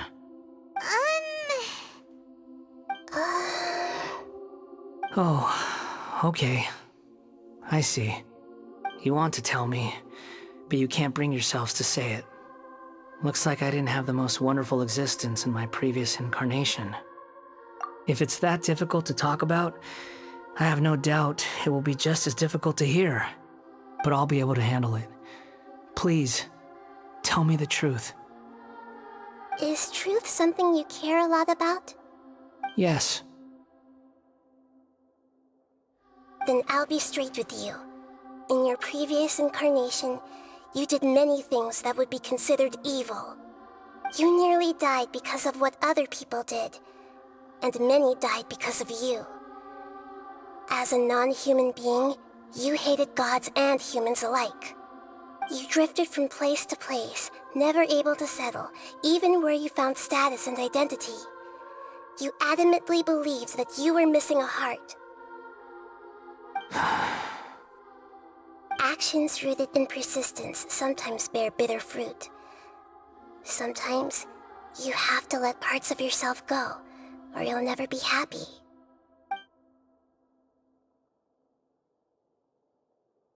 I gave everything I had, but it barely changed history at all. In terms of the outcome alone, that's true. I don't think I can judge everything I've heard purely in terms of right and wrong. Each choice a person makes belongs to a specific place and time, a chain of cause and effect, a cycle of karma and consequence. That is the nature of truth. If one thing is right, its opposite must be wrong. And yet, dichotomies like this are not enough to explain the world in all of its complexity. It seems like my previous incarnation wasn't the most likable individual. We're not trying to hurt your feelings or anything, but yeah, we weren't your biggest fans. If we were enemies, why are you trying to help me find the truth? This is so frustrating! This guy's supposed to be our arch enemy, but now he's just some random stranger we met on the street! He's got so much to answer for, but we can't make him talk because he doesn't remember anything. What a weird situation. Lesser Lord Kusanali, as the God of wisdom, I trust that everything you told me must be true. Yes, it's all true. I can even show you the memories themselves, if you're willing. Please, I want to see them for myself. I want to experience my own transgressions. Even though it will cause your present self great mental anguish? I'm just a puppet, with no heart and no name. There is nothing in this world for me to cling to fill the void within me. Except maybe these sins that can never be undone. Very well. As you wish. Wait, shouldn't we go with him? This one's kind of on us for bringing him here. Don't worry. Whatever danger I might face, it's my burden to bear. Traveler, could I ask you to supervise him on my behalf? Oh, good point. Given your, unique situation, we'd better keep an eye on you. Understood. Thank you. Now, prepare yourselves, everyone. No matter what lies ahead, I'll face it. Whatever it takes. I'm just sorry that you have to join me for the whole thing. It's time to get ready.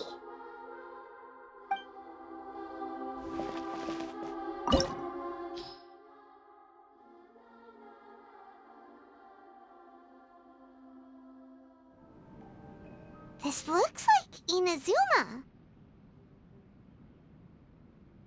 Right now, you're in a dream I created using information extracted from your memories. These memories will show you the raw truth, but be aware that enemies may react just like in the real world. Please be careful. Sounds like an immersive experience. It's a good thing we came along. You don't need to do this for me. I don't deserve your protection. We never give up halfway. Well, we had to once, but that was your doing. All right. Thanks. Wanderer, this is the Shake Pavilion. In your Balladeer incarnation, this is where the Electro Archon placed you after your creation. You had a great many memories here. Is that because this is kind of like his birthplace? You could say that, in a sense. You'll see why shortly. I hear footsteps. This place is huge. I can't believe the landslide didn't fill it in. I wonder who built it. The Crystal Marrow Miners? No, there's no way. Look at this exquisite construction work, and so well preserved, too. No mining crew would be capable of this. There's someone passed out on the ground. Who are you? You're awake. What happened? How'd you get stuck here? Are you injured? Not a scratch. And these fine clothes. Who are you? This man is Katsuragi, deputy to Torichiyo's adopted son, Mikoshi Nagamasa. He found the Balladeer in Shake Pavilion and took him back to Tatarasuna. And the rest is history. Well, it used to be. In the original version of events, Katsuragi was ultimately killed by Nagamasa. Let me get you out of here. Our people are nearby. Hang in there. During the Tatarasuna incident, Niwa was murdered by the doctor disguised as a mechanic. The Balladeer, then known as the Kabukimono, disappeared not long after. As the second in command at Tatarasuna, responsibility for what had happened fell to Mikoshi Nagamasa. But Katsuragi had sworn lifelong loyalty to Nagamasa after the latter had once saved his life. At Katsuragi's insistence, Nagamasa killed him to put an end to the Tatarasuna incident.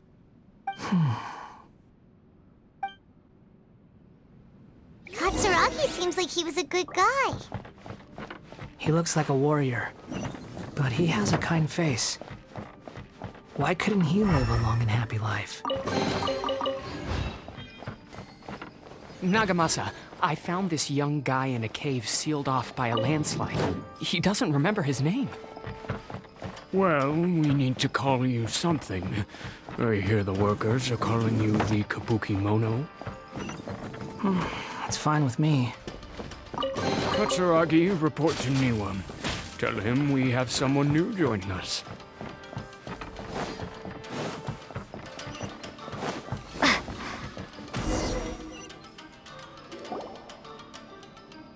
Huh? What are we doing back here? Whoa, this is where you were born? It's pretty, but there's nobody here.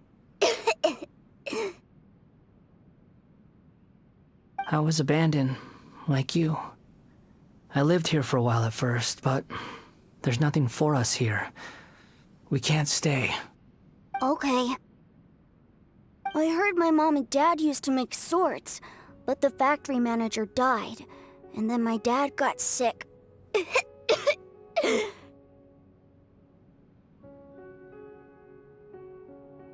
He kept coughing all the time, just like me.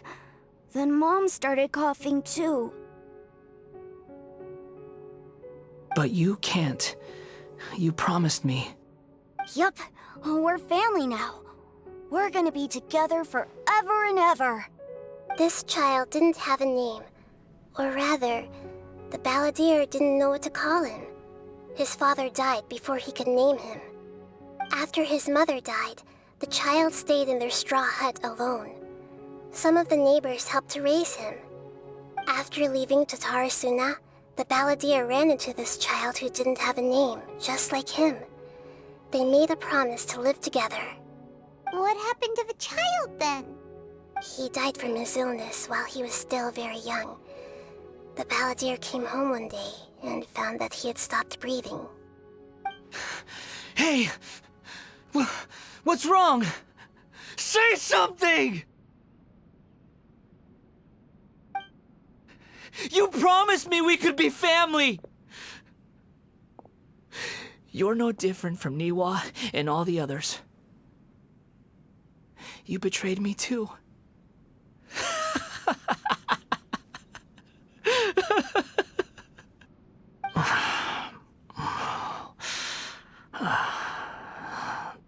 The voices have gone. It looks like the memory ends here. Let's keep going.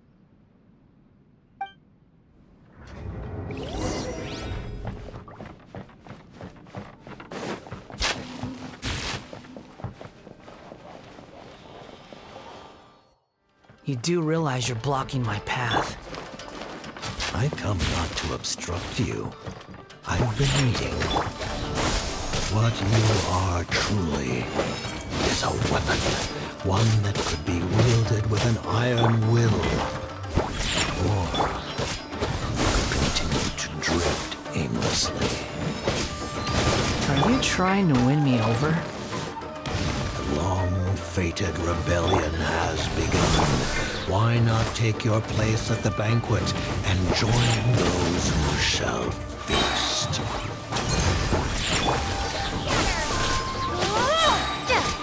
Spring forth!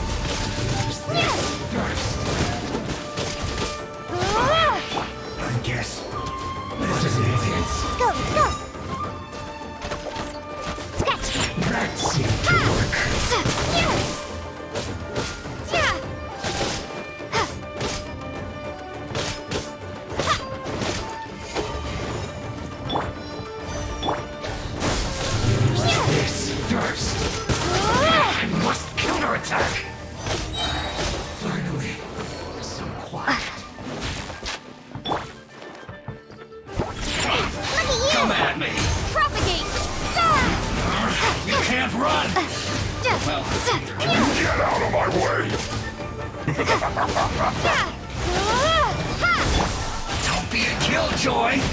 Just begun.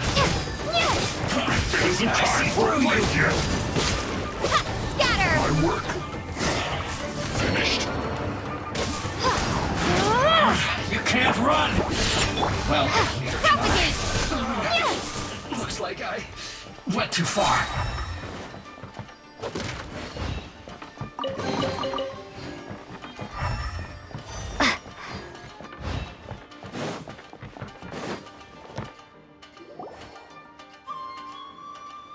This place is dark.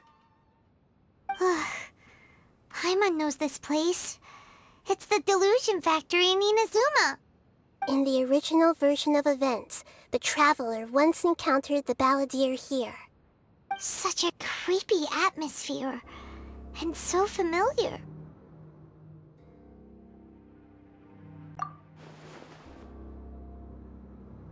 Hey, look over there! Well, well, my fair lady. Is this rundown factory and these incompetent fools all for me? Wow. You shouldn't have. Huh. What do you have to gain from belittling your subordinates? You might not want to admit it, but you are a part of this plan. Perhaps you find fighting in the Abyss to be a more meaningful use of your time? Oh, but of course, even this pales in comparison to being experimented on by the Doctor.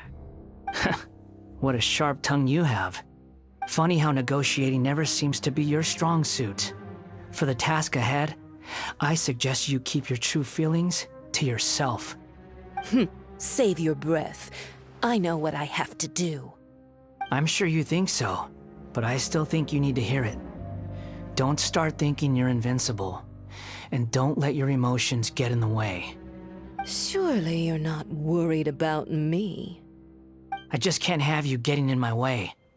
You and Child never fail to find ways to complicate things. I'm merely lighting a little fire in this chaotic nation. But you, being tossed out like trash, must make you want to destroy it completely.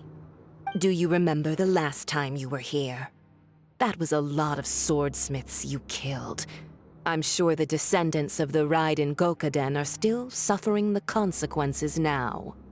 Look at you. Oh, don't get so sentimental. Now, give that poor little tongue of yours a rest and stop pretending like you're above everyone else. Bye then. See you at the victory feast. Poor little tongue? She's playing with fire talking to me like that. Who does she think she is? Forget it. Someone might find me here any minute now. I should prepare to give them a warm welcome.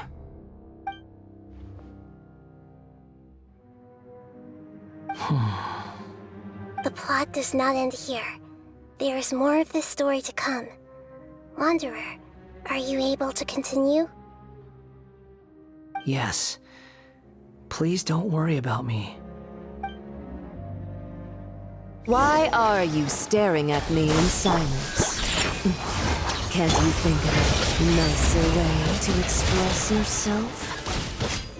I'm under no obligation to be nice to you. Besides, I thought nothing mattered to you except results in your own interests. Isn't that right, witch? Muddle-headed puppet. You're only number 6 because you can take more abuse than other humans. Do you really count that as an asset? You're about as much fun to be around as a raging inferno. But before we murder each other, it'd be best if we finish our duties.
Let me amuse myself a little.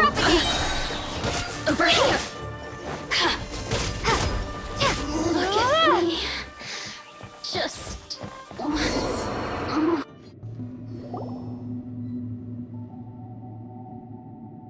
Looks like we've arrived in Sumeru. Is that? Considering that Amorta's sage, Nafis, refused to join this project, I'll take part in the experiment in his place. Welcome. I look forward to a fruitful collaboration. When do we start? You seem impatient. You should know that becoming a god is far from a trivial affair. The biological transformation is a lengthy process. As such, I too would recommend that we commence as soon as possible. In the event that a successful connection is established, his body will become permanently bound to the machine, and he will be unable to move independently of it. Nothing worse than what I've been through before then, Doctor. You were the most resilient test subject I ever came across.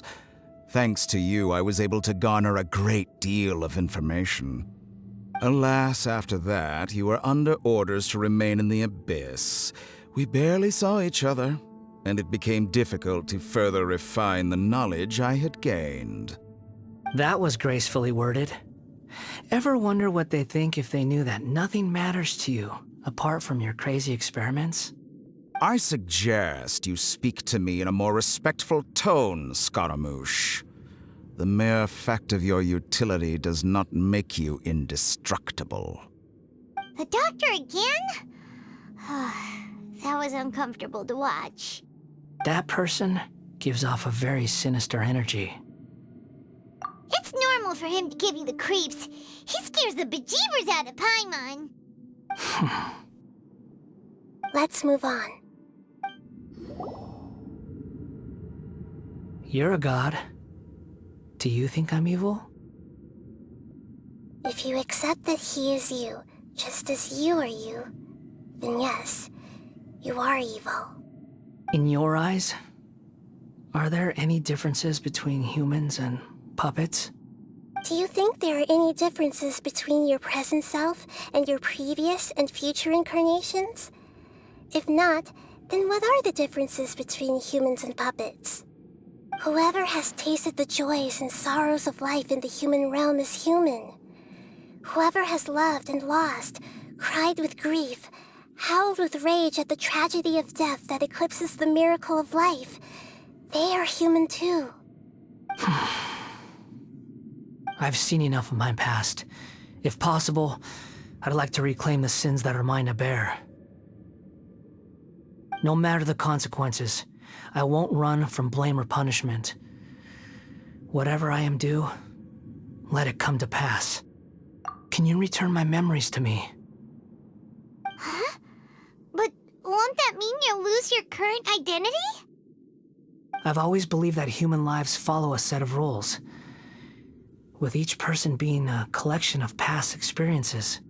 As a puppet living in a human world, my life is subject to the same rules. Regaining your memories means reverting completely to your previous incarnation.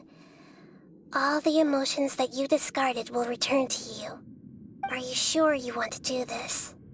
I've lived with the void in my chest my whole life. My creator didn't need me.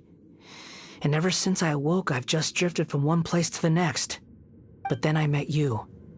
And I finally realized that reclaiming my missing sins might be my one opportunity to become my true self.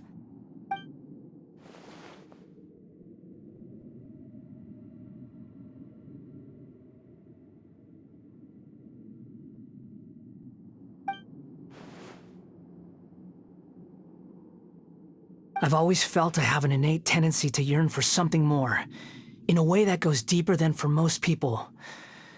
But for all my soul-searching as a Shugenja, I've never fully understood it. Looking at it now, it seems that I brought this curse upon myself. So I beg you, grant me this opportunity to gain a purpose, to change my destiny, and end my wandering. Very well. Since your mind is made up, I will return to you that which is yours.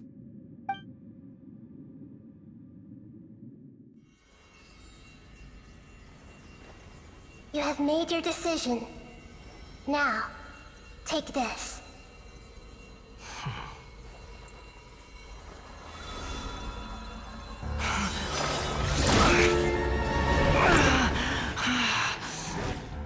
Set him free? A puppet? What's he doing here? You're a human as far as I'm concerned. Everyone's here. Wonderful. What a fine blade. Nagamasu will be thrilled. This is my...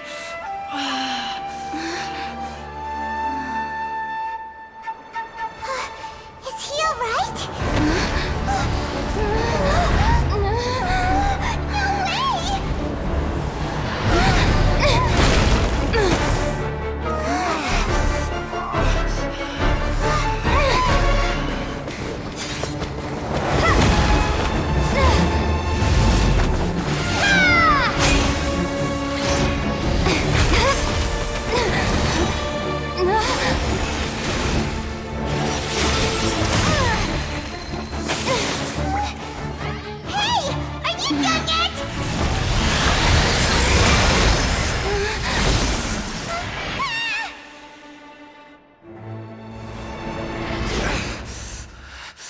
All worthless dross will be purged.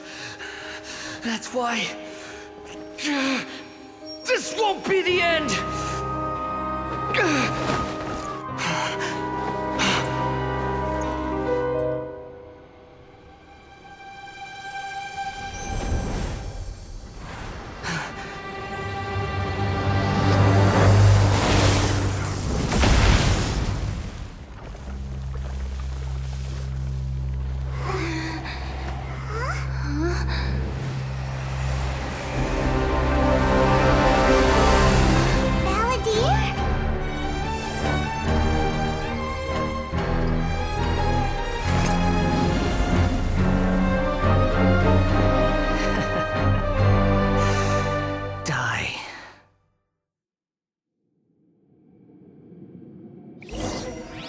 This is trying my patience. Have you got all your memories back now? Questions?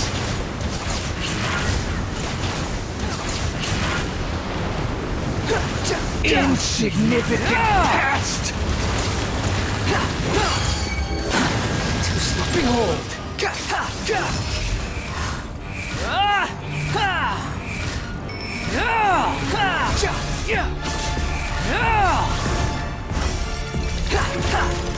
At my command, you shall fall! Squall Fury!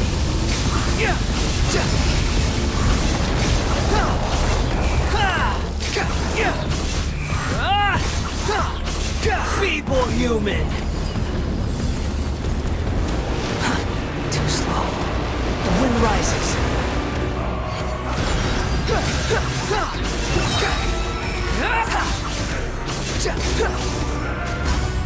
Witching vermin cycle begins! Squall Fury!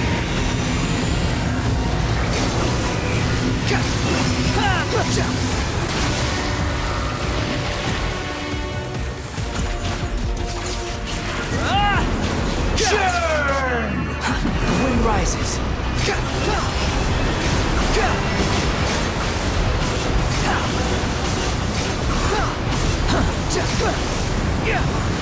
Insignificant past!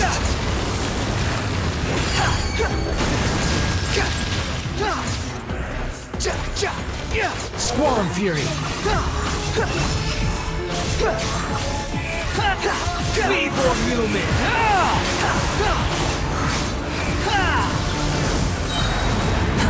Cry louder!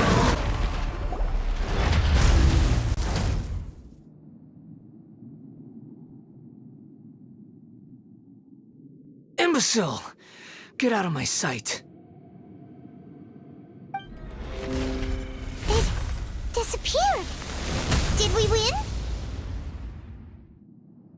What did you expect? I'd never lose to that. There's the again. You're definitely back to your old self. Wait, but it was you inside that thing too! What have you got to be smug about? Sorry. I'm harsh on myself and everyone else. Just the way I am. You sound like you're concerned about me. But don't worry.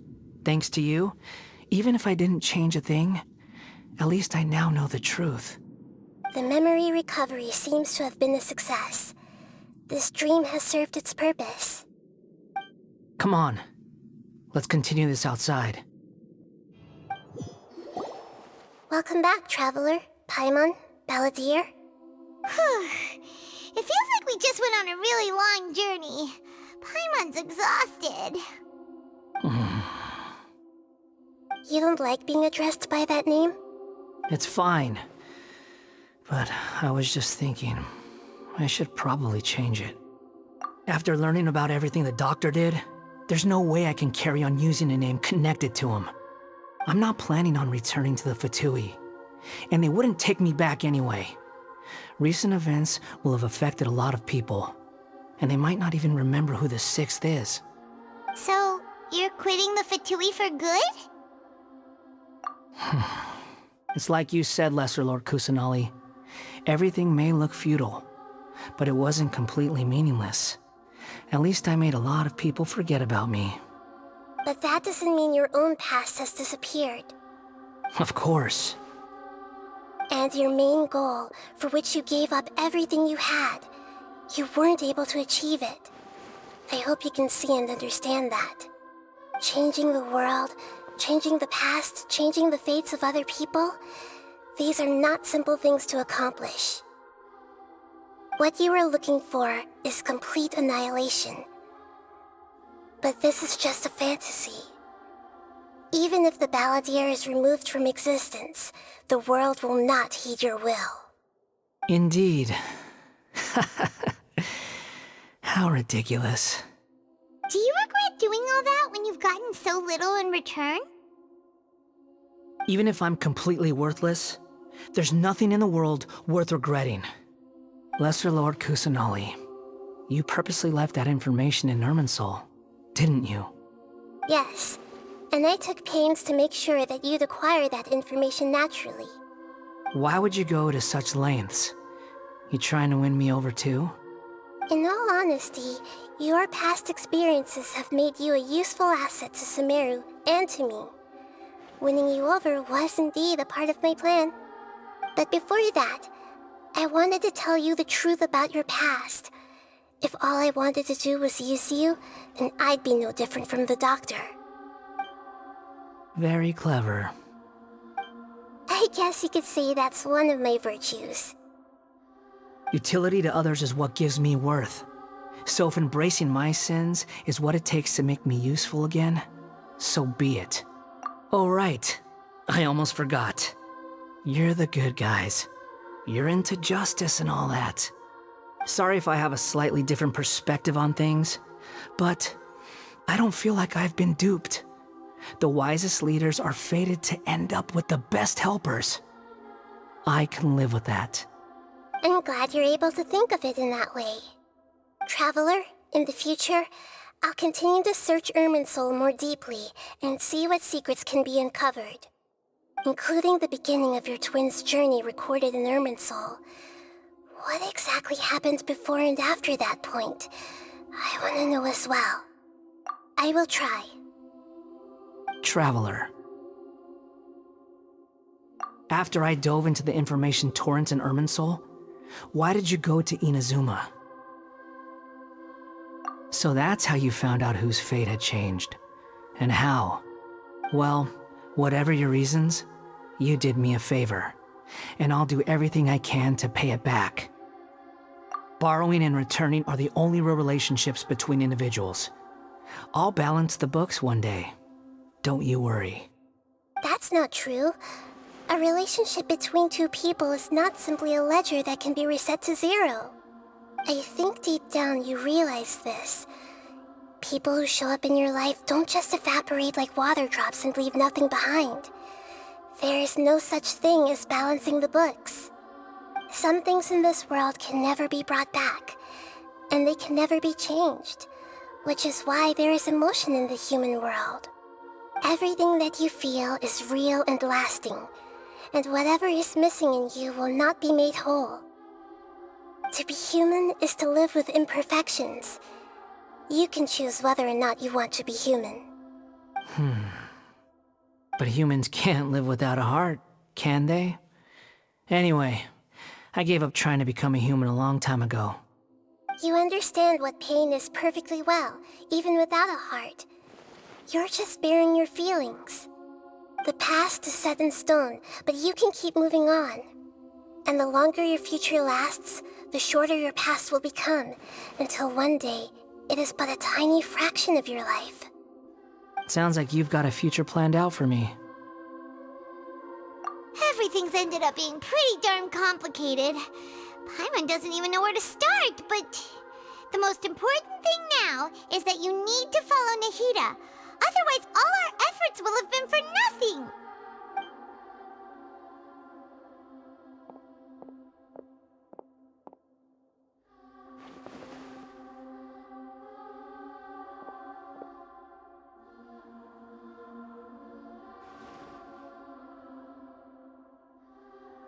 Then I guess I'll be helping you from behind the scenes from now on.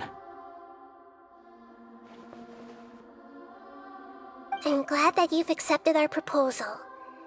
Why don't you choose a new name to celebrate? Ooh! Paimon wants to pick an ugly nickname for you, too! Why? Because Paimon still doesn't like you that much. Then I hope we don't see much of each other in the future. A name is life's first gift. You didn't say it out loud, but I know that's what you're thinking. The Traveler and Paimon have helped you a lot. If you can't decide on a new name, maybe you can ask them for ideas. No! Paimon only does nicknames! If it's a serious name you're after, it's all yours.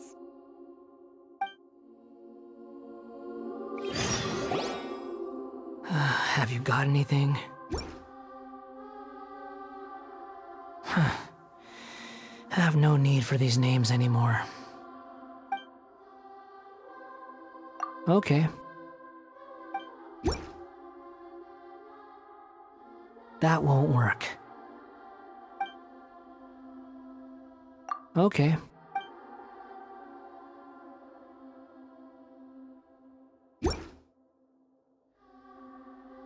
Are you sure? Okay. Are you sure? Oh, alright.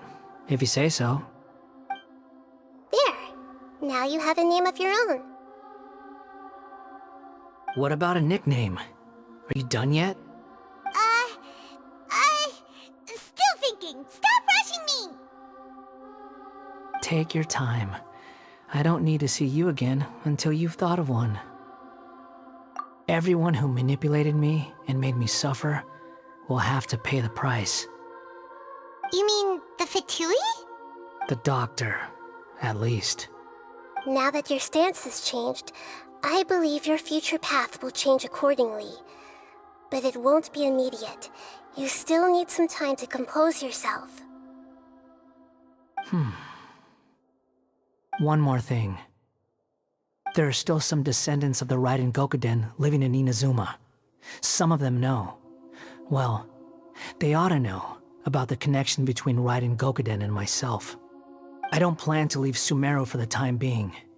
If you see them in Inazuma, please tell them that I was the one responsible for the Raiden Gokuden's downfall. Even though the events have been erased from the world, they still deserve to know the truth. I see. That is up to you. Huh? But if we do that, then... It's fine. Let them stab their blades into my chest if they so desire. Maybe that's how it always should have been. No nonsense. I like it. Alright, let's call it a day. Goodbye, wise deity. And you too. He's gone. What he went through today would have been like living an entire lifetime in an instant. He'll need some time to calm down. Yeah, true. But even so, after everything that's happened, he doesn't seem quite as fierce anymore. So we can finally go eat? Paimon is starving. Thank you both.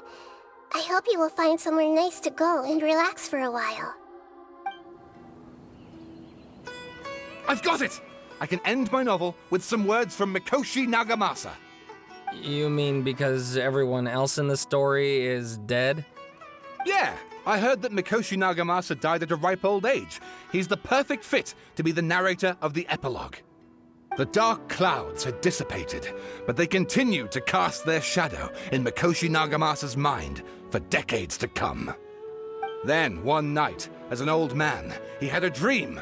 On the night when that prized blade, the Daitatara Nagamasa, was forged, the people rejoiced, and there was painting, dancing, and drinking. All these expressions of joy melted down in the furnace fire and turned into red clouds that rallied around the final sunrise that Mikoshi Nagamasa saw in his lifetime. Life is a story too long to be told, a journey that you must walk to behold.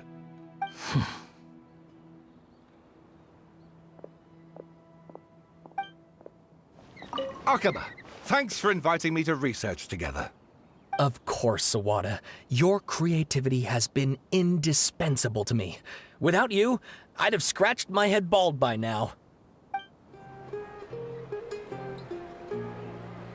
Whew, it's about time we had a break. As soon as you stop, all the tiredness and hunger comes rushing back. Wow, great! Huh? Look at the vase! Did someone break it while they were cleaning the room or something? But Paimon doesn't remember there being a cleaner.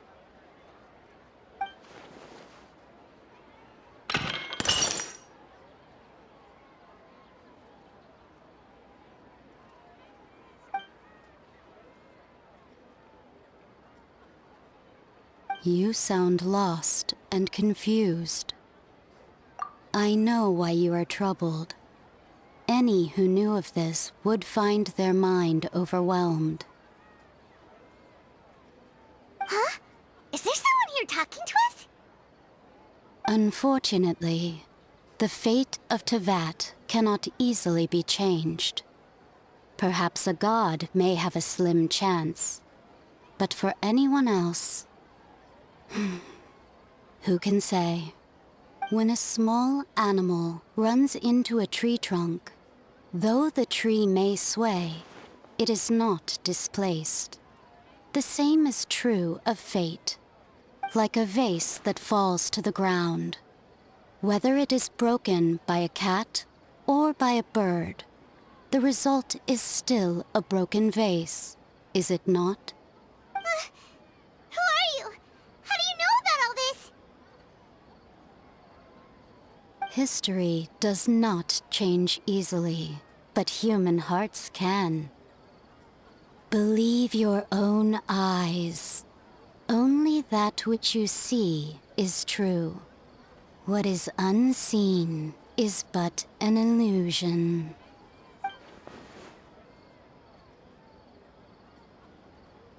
The voice has disappeared. And who the heck was that? And what were they doing coming out of nowhere and saying all that scary stuff?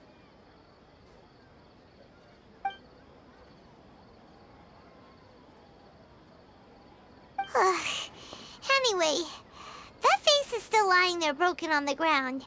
Should Paimon go get someone to clean it up? It feels wrong just leaving it there. Just a moment. Paimon will be right back.